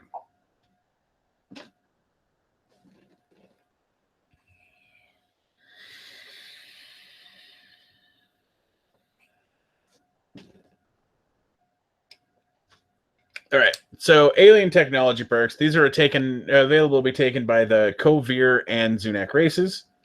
So they've got a lot of weird stuff, right? So because they're aliens, right? They're gonna have some strange abilities. The first one is the augmented anatomy, which is a big prerequisite perk for a lot of their other abilities. It makes it so that you can no longer be cannibalized. That is a big, important part of that, right?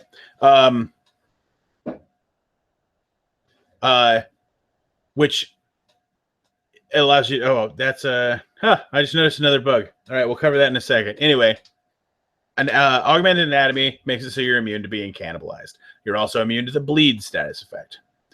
Augmented blood makes it so that when you take melee damage, you can then throw your health flag at people. And it is a zap attack if you hit them with it. Let's see. There, come on. All right. Ambrosia is a special type of perk. This is not a perk that everybody's going to take, but some people will because it's going to be really fun. Allows you to, if you find a mutant egg, which is an ability from the mutant tree that we'll see here in a minute, you can eat it by taking it to ops, and you can turn it into an equipped over health flag. So it's one of the only ways that a Zunak can have more than one health flag equipped, because they'll have a health flag and an over health, which is different. This is the bug I just discovered, which is Chest Burster. It says that you have to have augmented anatomy, which is not supposed to be the deal, because you can't be cannibalized. So Chest Burster is if someone cannibalizes you, you leave game and start to follow them around, making a Parasite 30 count. If the count ends and your target has not been healed within that 30 seconds from an item or a talent or a perk or whatever, they die because you burst out of their chest. It's absolutely hilarious, but someone has to try to eat your alien first. Modulated force field is only for the Zunaks, and you get to ignore a zap the first time it hits you. Or not ignore, but turn a zap into a bang the first time it hits you. So it prevents that one hit of energy from taking you out with a modulated force. Chad asks if the cannibal count counts as a heal on that, and yes, but not the one that you used on the guy who ate you, or who you ate, right? So this happens after you've cannibalized them. So you cannibalize somebody, and then they go into you, and then you have to heal. You have to go kill and eat another person in order to get the heal from that. But yes, that would count. Nano calibration allows you to is something that affects nano phase. So we'll go through nano phase here really quick, and then we'll go back to nano calibration. Nano phase allows you to count phasing 3. During this count, if you take damage from any source, you can call immune. No abilities can target you during this count. If anyone calls any abilities with you as the target, call immune. During this count, you cannot do anything other than move around. So it's essentially kind of move around for a little bit. Chad asks, what if you can't receive any more health? I believe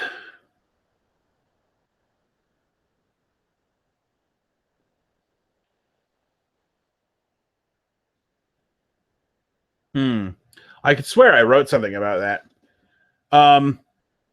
But it should say, like, you have been healed. Overhealing just wastes the flag. So yes, you can cannibalize someone while you're at full health, but you won't gain a flag from it. It does count as healing, but it doesn't actually give you a flag. Any flags over what you're equipped are wasted. So by the wording of healing in chapter 3, I believe, yes, that would count as healing. So anyway, nanophasing lets you leave game for a count of 3. Right? You can't do anything, but you can't get can't be hurt during the count. Yeah, the only thing you can do is walk around for a count of 3, or run around for a count of 3. Nano calibration increases that count to 5. Let's see. Nano shift allows you to actually pass through locked gates and doors as if they weren't locked. You cannot use this ability to allow others to pass through the gate, and time spent opening the door or gate still counts as a phasing count.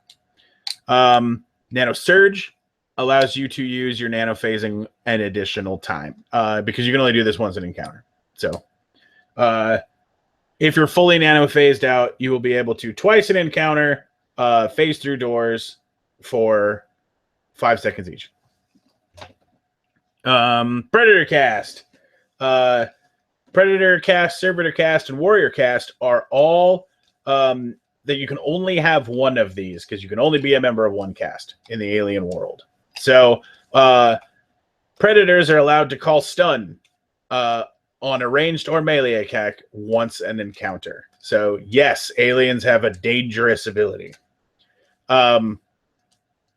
Servitor cast allows you to use the medic talent, reduce a medic talent count by 2. So any medic talent that has a count, you can reduce that count by 2. So in the right situation, yes, there could be someone running around with a medic 1 count. That would be very, very strong, but it could happen if they have the one time event power up for the event and is a member of the Servitor cast. Warrior cast allows you to call fire team, and on your next time that you yell fire, when you yell fire team, you can then call, say, bang concussion, right? Anybody else around you that also has fire team can also use bang concussion. So if you have like 5 people around you with fire team, if you have a squad of warrior cast aliens, you'll be able to do a series of volleys of concussions. So the fire team fire team warrior cast is a team effect. Anybody else have any questions about aliens?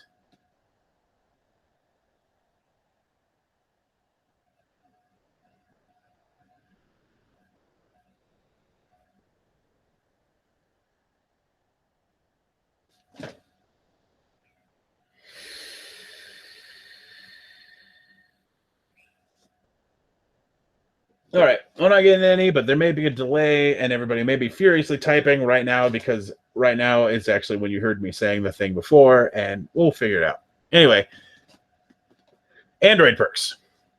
So, advanced programming for aliens is the intro for the one of the perk trees, and Unshackled is the intro for the other perk tree. So, and they're exclusive. If you have advanced programming, you can't take Unshackled, but if you have Unshackled, you can't take advanced programming. So we're going to start at the top. Advanced programming is a perk grants no it grants no bonuses, but it is a prerequisite for medical responder, repair, combat protocols. 3 super powerful abilities, right? So an Android with advanced programming is going to have to always listen to their stuff with their codes, right? Their what they have to follow their rules. They have to respect their command chip. So combat protocols gives them loadout from the soldier.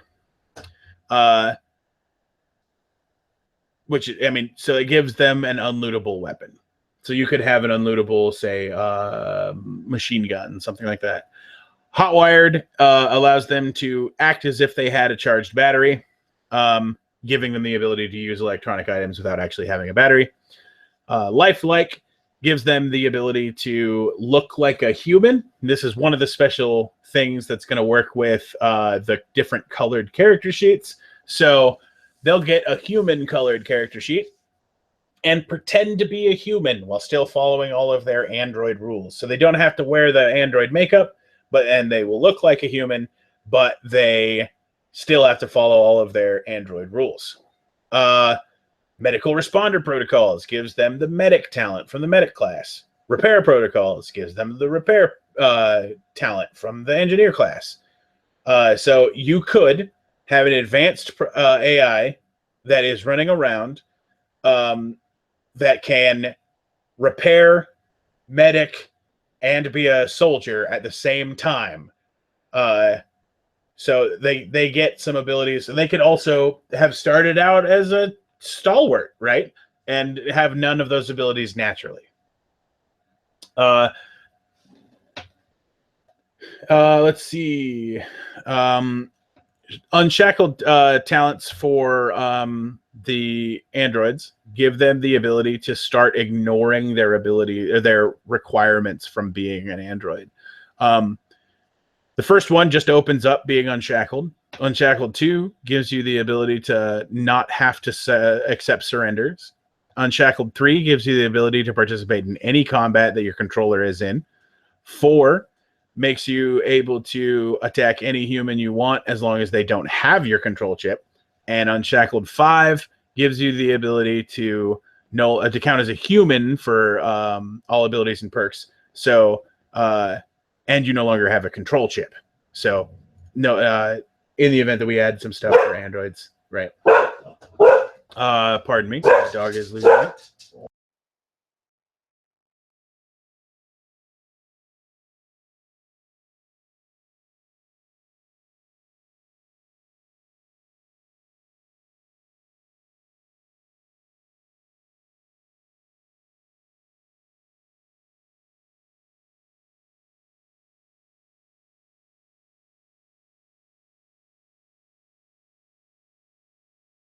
Okay, sorry about that. We're going to go ahead and catch up on a couple of questions. Gamer News Party says, aliens seem OP-ish. Well, I guess they have low self. Never mind. Oh, health. Yeah, okay, I gotcha. Yeah, the Zunak have low health, and the Kovir, if there's no Zunaks around, can definitely have a little bit of a hand up, but they never get laser weapons. There's a couple of things that keep them from doing some certain things. And yeah, I don't think we have any questions from their best. Let's go to the next section. The book is so big that it does kind of lag browsers, so I apologize about that. But when it gets into PDF, it'll be better. Infection perks. Oh, come on, hold still. Okay, there we go. So the unturned. Let me cover Chad's question here. Is break a kill on androids? Break is an almost kill on androids. Yes.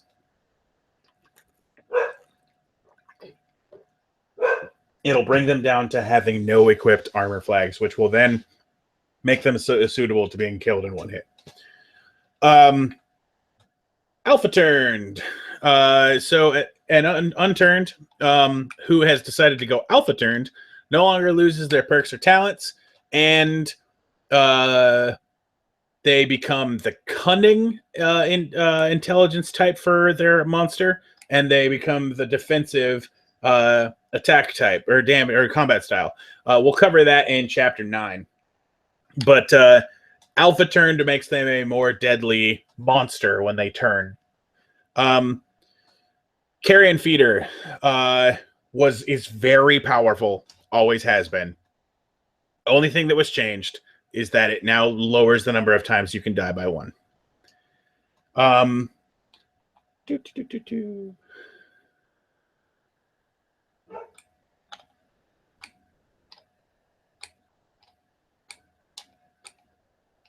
Let's cover Gamer News Party's question here. If you're Android and Medic, does that mean you have no flags? Android states that any perk or ability or talent that gives you a health flag instead gives you armor flags. So the bonus health flag that you would have from a Medic would just be a bonus armor flag.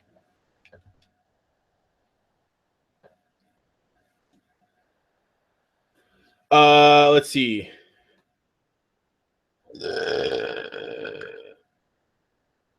Apologize for that. That came out of nowhere. We were Caustic Blood. Very close to the aliens. Acid. If you take damage. It's exactly the same thing. But, I mean, it seemed like a fit for this type of monster, too. Revenant is the old Undying ability. It lets you get back up after dying. It replaces your turned ability. So you no longer get back up as a monster, but as a perk, you can pick up the old to get back up and not be dead.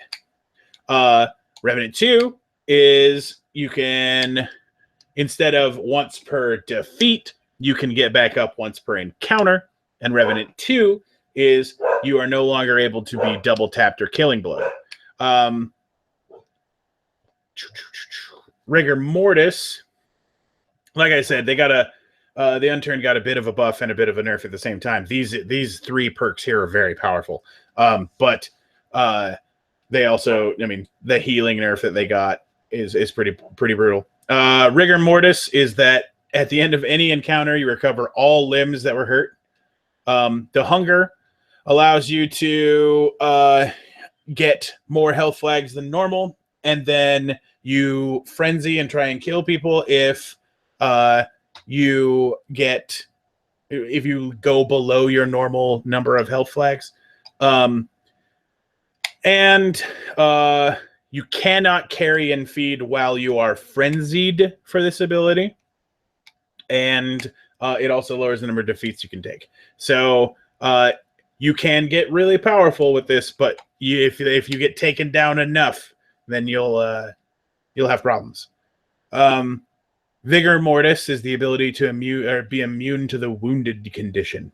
So you won't, when you're at your last flag, you won't be slowed. And I think that brings us down to mutations. So let's take a second and ask if anybody has any unturned questions.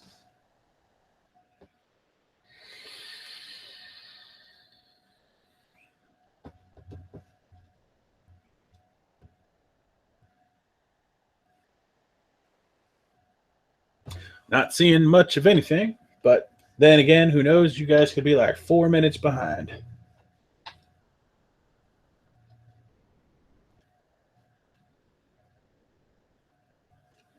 Okay. Gonna move on.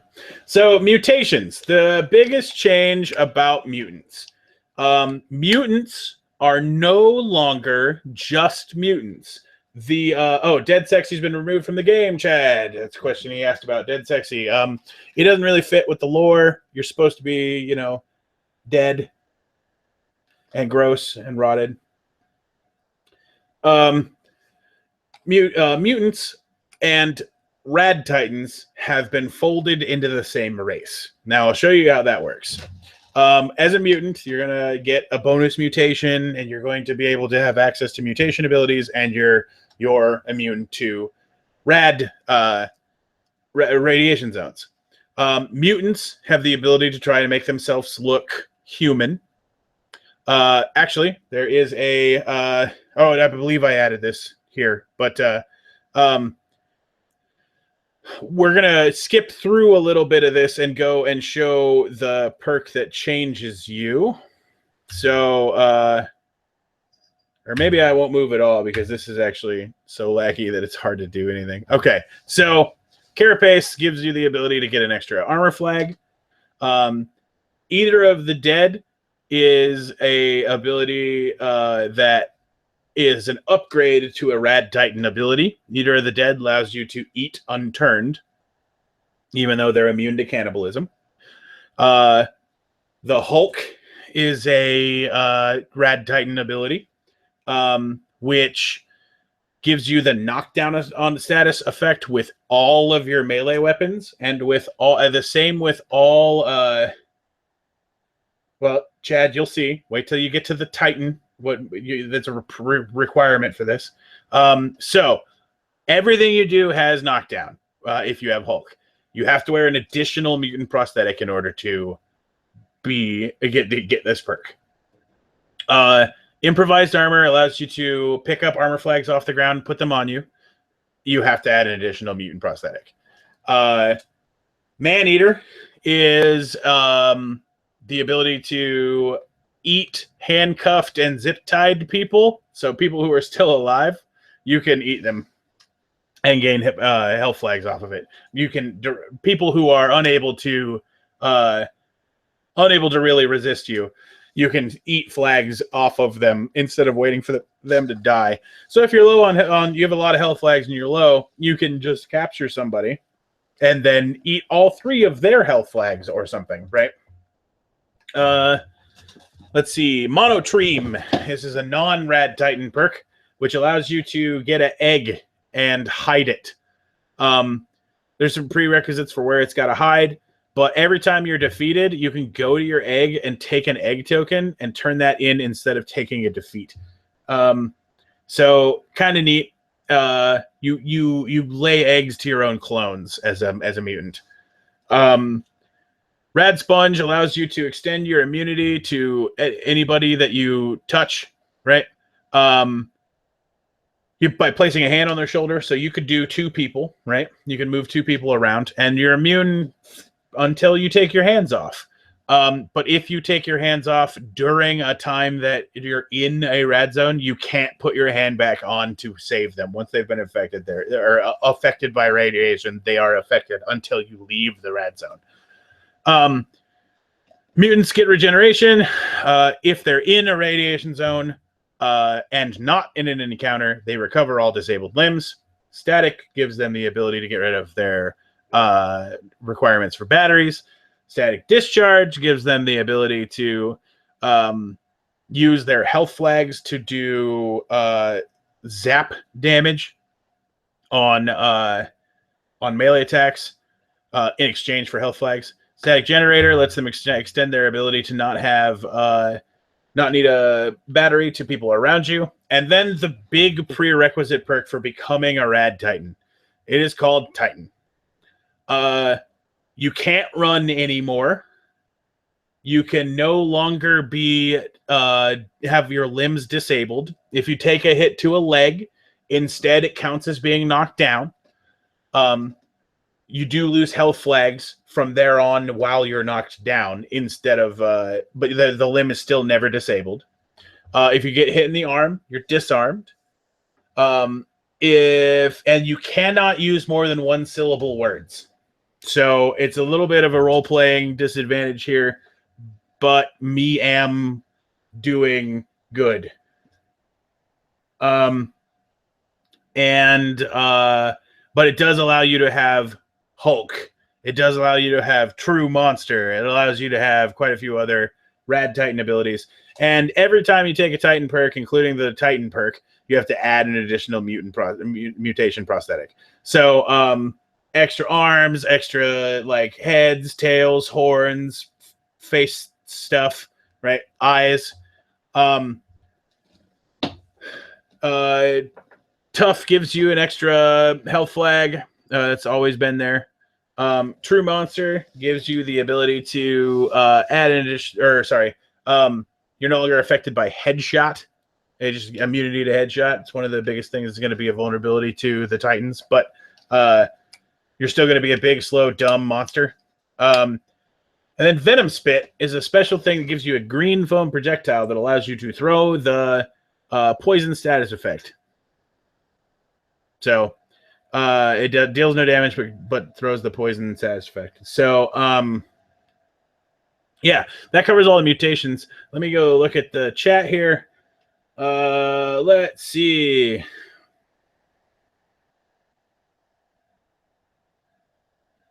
Can we choose not to destroy mutant eggs and start a mutant farm? Yeah, I mean, it's up to you not to destroy them, but people, I mean, sure. That'd be really funny. Wow. Every time the dude spawns, you just kill him and then like eat him. That's gosh dang, man. That's a great idea. But yeah, no, that's totally possible. He should have hit his egg better, but okay, let's see. So yeah, Rad Titans still exist. They're just a form of mutant, right? So that you can customize them a bit more. They don't have nearly the amount of restrictions they had. You could play a Rad Titan medic. That's fine. Can we move them and not destroy them? Let's go look. Let's go look. What does it say? Monotream.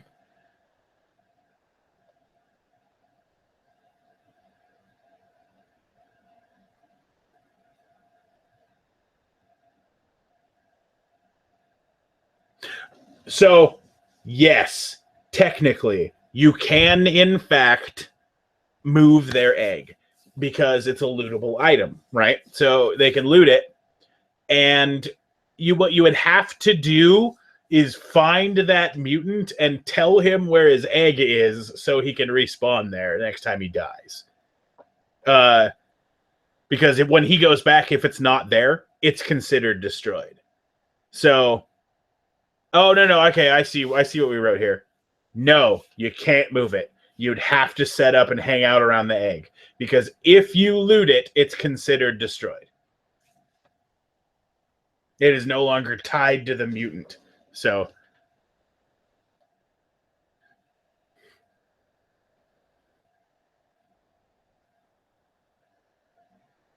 Okay, so that's the entire perk chapter. So we'll take a couple more minutes, make sure people got all their questions out. We are at chapter 8 of quite a few things, right? Well, Gamer News Party, I see the sad face there, but you could totally just move your camp to the egg. Go bring an extra tent so that you guys can hang out at the egg and just wait for that mutant to die.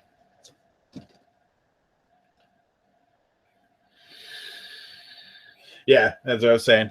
All right, so chapter 8. This is there's a bit of a change here. Instead of all of the physical props that we used to use, we realized that we came across a lot of those physical traps pretty cheaply because something was on the special or a deal or something like that, which makes it hard to try to translate that into a game that somebody else could start somewhere else, right? So what we did was we changed over from physical loot items to cards. These cards represent items found in the wastes that are scrapped in order to create other things. All Fallout crafting system, thing like that. So when you're scavenging, you'll find cards. These cards will have different items required on it, or like it'll have like if you say you found a chair, the chair will have wood and cloth, and those two items can be used to create things. Now, in order to create, say, a bandage, you're going to need cloth and I think it's actually just 2 cloth or something like that to make bandages, right? So the 2 cloth or whatever are going to need to come from 2 different items because you don't have 2 cloth on the one chair, and the wood from the chair will be wasted unless you're the one type of trader who is able to recover some of that, right?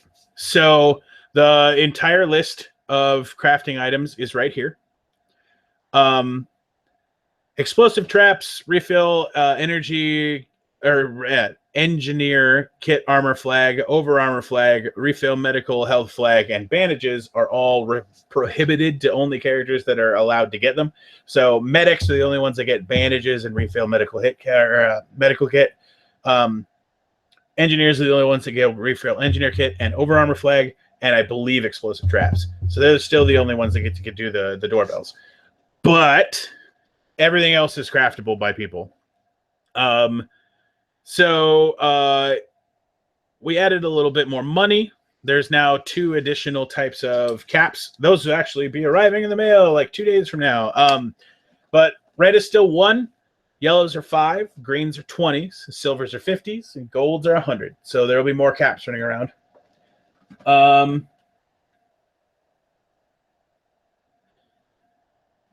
Daichi47 asks, after the rainstorm, will the cards be laminated? We're definitely going to try that, right? We actually we're looking into possibly getting cards that are just built out of plastic printed, right? Something that was waterproof anyway.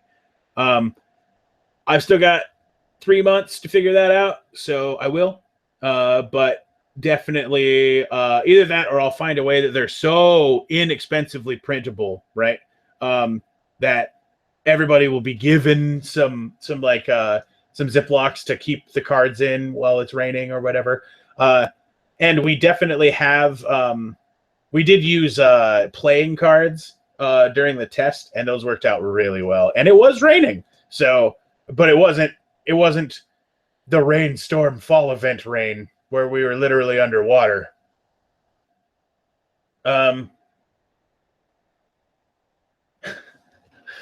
All right.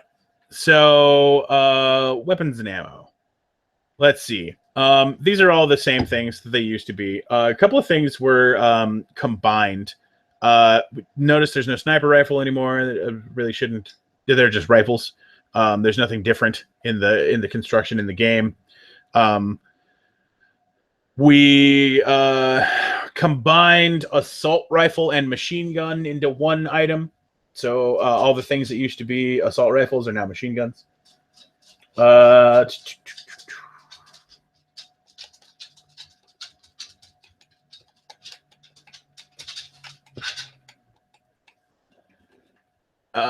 All of the energy weapon types have been conglomerated. So the discs, the balls, the large darts, in normal turns, the megas, the rivals, and the vortex rounds are all energy weapons, regardless of what type they are. Alien blasters are still just lasers. You can call them alien blasters all you want. Our plasma weapons are still just lasers, right? You can call them whatever you'd like, right? But they're just energy damage. They all do the same type of thing. Go through armor. So there are energy pistols, energy rifles, energy assault weapons. Bows and crossbows are pretty much the same. Melee weapons changed. There's only one melee weapon that's crafted, not one and two-handed. The only reason that one and two-handed are different is for special weapon abilities that people have. Some can only be used with two-handed weapons. Some can only be used with one-handed weapons. One-handed weapons are anything that's 42 inches or lower. Two-handed weapons are everything that are 42 inches or higher. Molotov cocktails, barbed wire, grenades, punji sticks, all things that are added this game. we've got a really great construction video for Molotov Cocktails for everybody to watch. I'm actually doing the voiceover for Punchy Sticks tomorrow. So that'll be coming out soon. We're going to do one for grenades. We're going to do one for missiles, one for barbed wire. All of these props, we'll have some of them on site, as many as we can realistically have. But if you would like to assure that you are going to have them for your character when you craft them, you can always bring your own too, and use them, especially if they're, constructed the same way that our videos say to make them. They'll all be ready before the next event. Don't worry about that. All these items are new. Missile launcher. The ability to craft magazines. One big change. Magazines are no longer required to be... they're no longer anything that you have to avoid, right? You don't have to not bring your own magazines. Feel free to bring as many as you'd like, but there is an item card associated with it. So if you have a specially painted mag that you want to keep safe, or a special type of magazine you want to keep safe, just give the card to the person who loots you, and they can go get one from our storage and use that until, or have their own, or scrap it immediately, or whatever they want to do with it. Chad asks, Nerf missiles, are they going to be a thing? Yep. Anything you're totally allowed to use any of the Nerf missiles that are out there right now, like the stuff that comes with, what is that? The Demolisher is totally available. Yeah, that, like for the Demolisher. Yeah. Those are missiles, and they are totally allowed to be used just as it's described in this part of the book. But we're also going to provide a way to make them yourself, because I can't get enough Demolisher firers, right? The actual underbarrel to be able to provide those for people. But I can totally get a pump PVC tube that is a one-time use throwaway missile launcher type thing. Let's see. Handcuffs. So this is the thing that is zip ties and handcuffs, right? So the way that this works is that zip ties are a small length of rope, and handcuffs are a small length of chain. Now, they're probably going to be plastic chain because that's really cheap to get a hold of. So what they do, they never get wrapped around anybody or anything like that, but it's enough for you to put both of your hands on. So you put your hands on them, both hands on the same piece, and you have been zip tied or handcuffed. So what this means is if you're being escorted back to be a place, or you need to move to keep yourself safe, or you trip, then you need to catch yourself, you're fine. You can let go of the handcuffs, let go of the zip ties, stop yourself from getting killed in real life, and then put your hands back on the zip ties and the handcuffs, and you're re-locked, right? Breaking out is considered a dick move because there are only a few things that can be done with this, right? And it has to be someone else has to let you out. So zip ties, right? I know that you could break a zip tie if you do the thing with your arm and you zip it back real quick, but these are super effective 2035 old mega zip ties. They took care of that problem you're talking about long ago. And then the handcuffs are metal handcuffs. You're not breaking out of them. So the zip ties are broken by anyone with a melee weapon. Handcuffs are only broken by people who have the key or have lockpicking. So anybody who is zip tied or handcuffed, right? So if you are dying, willing, or in a stun count, you can be handcuffed or zip tied, right? By them putting the item on you. But if you are at any time, right, the role play gets creepy, you don't like the way that the role play gets boring, you get left behind, you can take a defeat at any time and be out of those items. So instead of them zip tying you when they got you, they just killed you. I mean, your net gain is 0. But I mean, like if you stick through the role play, maybe you could get purchased back for a ransom. Who knows, right? Quite a few options that open up here. And expect to be handcuffed and eaten by Rad Titans. Locks.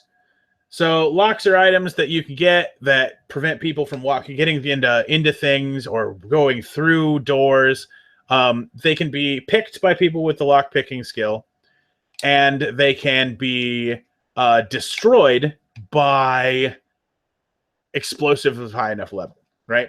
Lock level 1 can be destroyed by grenades or missiles. Lock level 2 can be destroyed by grenades or missiles, and lock level 3 can only be destroyed by missiles. So they take the whole thing to blow up that thing. Chad asks, if you take that defeat, can you undying? That's a good point. Good point. I would say no, because technically you're still going to be zip tied. Oh, okay. So here's the thing. When you reach those abilities are triggered by when you reach the end of your dying count. If you just take the defeat, you can't use any abilities. But no, Chad, don't worry about it. You actually, I mean, like these, you've helped me more than once figure out a bug that I've got, and that is things that I want to get squashed before the game. So, don't feel bad about any of the things. But that is a great point. So no, it would not work. Rules as written. I should probably clarify it. Chems. So we added Addict Away, which removes any addiction that you have. We added, let's see. So Meteject and Megaject are not added. They have been renamed. So instead of being Stimpack and Super Stimpack, which are technically all the spellings are owned by different companies. So with a K and no C is I think that one is the one that's owned by Blizzard. Or no, that's the one owned by Bethesda. And the one with the C and the K is owned by Blizzard. And then the one there, I didn't want to be Stimpac. So it is now Megaject and Meteject, which are our names for an item that was totally stolen. We added Ratterall, which a lot of people saw tested in earlier games. And then there's the flags, bandages, that type of stuff. And that pretty much covers all the changes to the construction and stuff like that. But as I mentioned earlier, shield construction was changed. Height is now, or width is now 30, and height is now 42.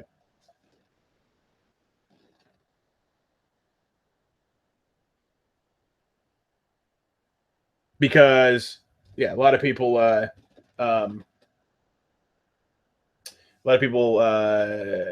we took away Bulwark from all of the stalwarts, so we decided to make their shield big again. All right, so there's a Z-Camp section in the book now, something we've been missing for a long time. And this is how to play a monster. This is all the information about how monsters work, and when you come across a monster, monsters are going to have, or when you play as a monster, these monsters are going to have these things detailed out on their monster card. And this is a quick reference for looking at what each of these mean. So your monster card will have your name, your health, your description, and your abilities. Your intelligence will be part of the abilities listed there.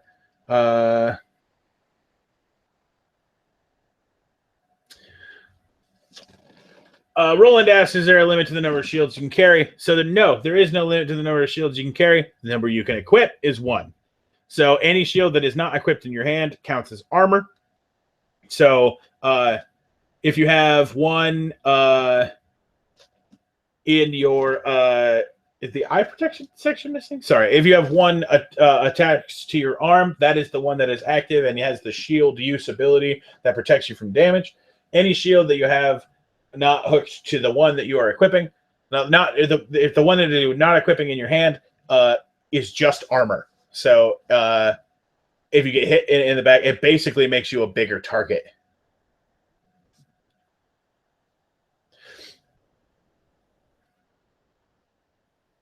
And if you have a shield in each hand, does only one work? I believe rules is written. It says yes, but that's how it's intended. Oh dear God.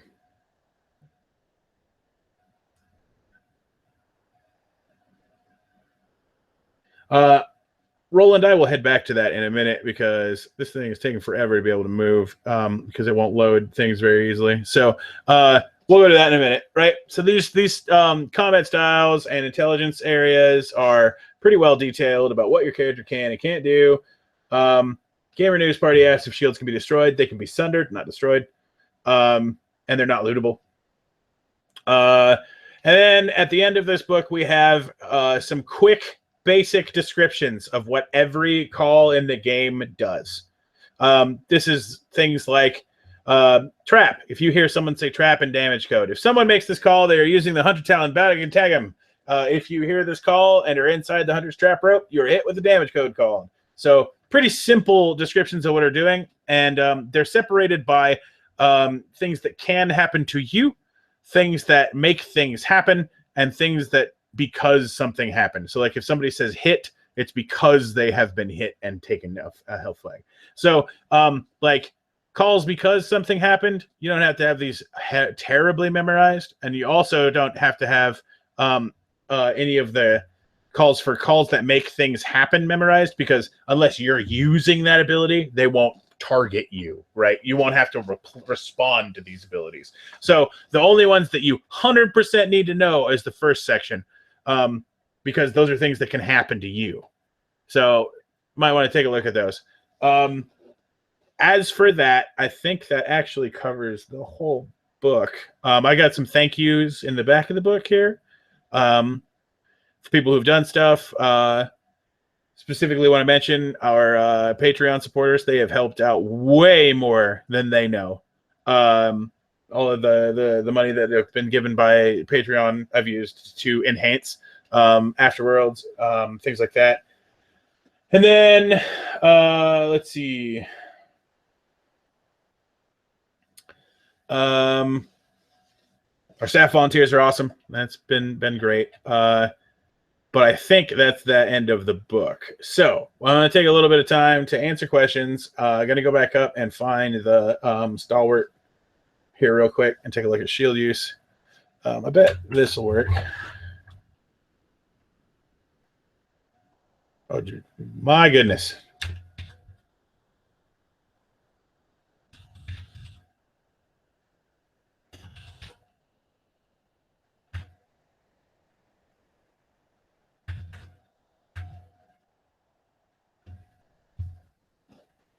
And it specifically says you can only use one shield at a time.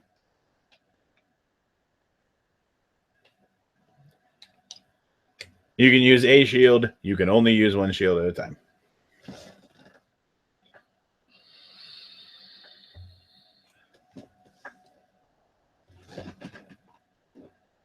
But anyway, plenty of time here for questions. Let's see here.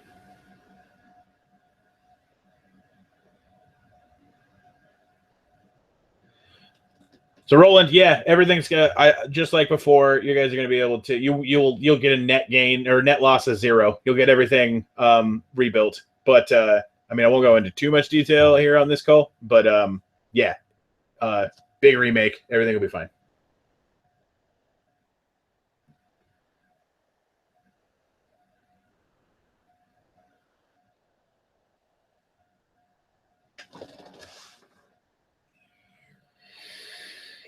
I may also, put out a feeler on the website and find out like what everybody feels about, like a world reset. Give an option, right? Like if all of a sudden magically there's 100% and everybody wants to redo it, but yeah. Will the bank come back? I mean, you'll have access to your stuff from the bank, but I can't answer whether or not the bank will be around because that's an in-game thing.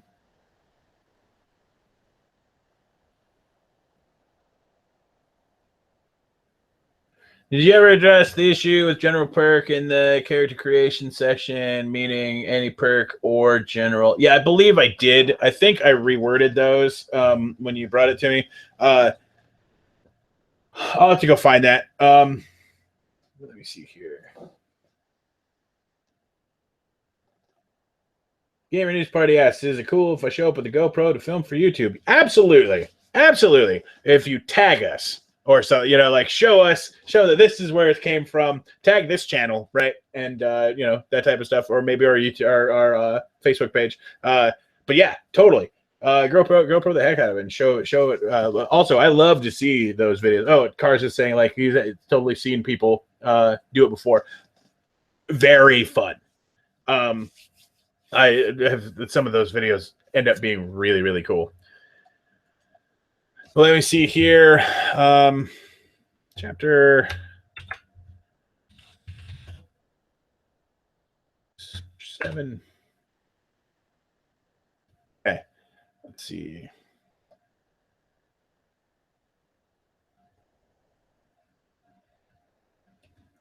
When you get a perk, you can choose any perk you qualify for and have access to, unless the perk or the ability that grants the perk specifies that it must be a specific perk or is selected from a specific list. The lists are described as below. So.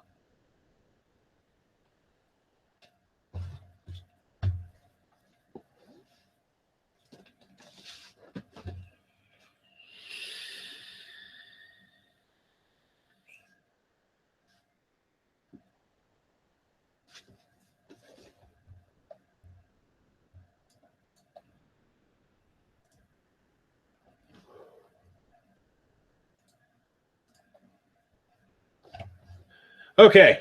Has anybody got anything else?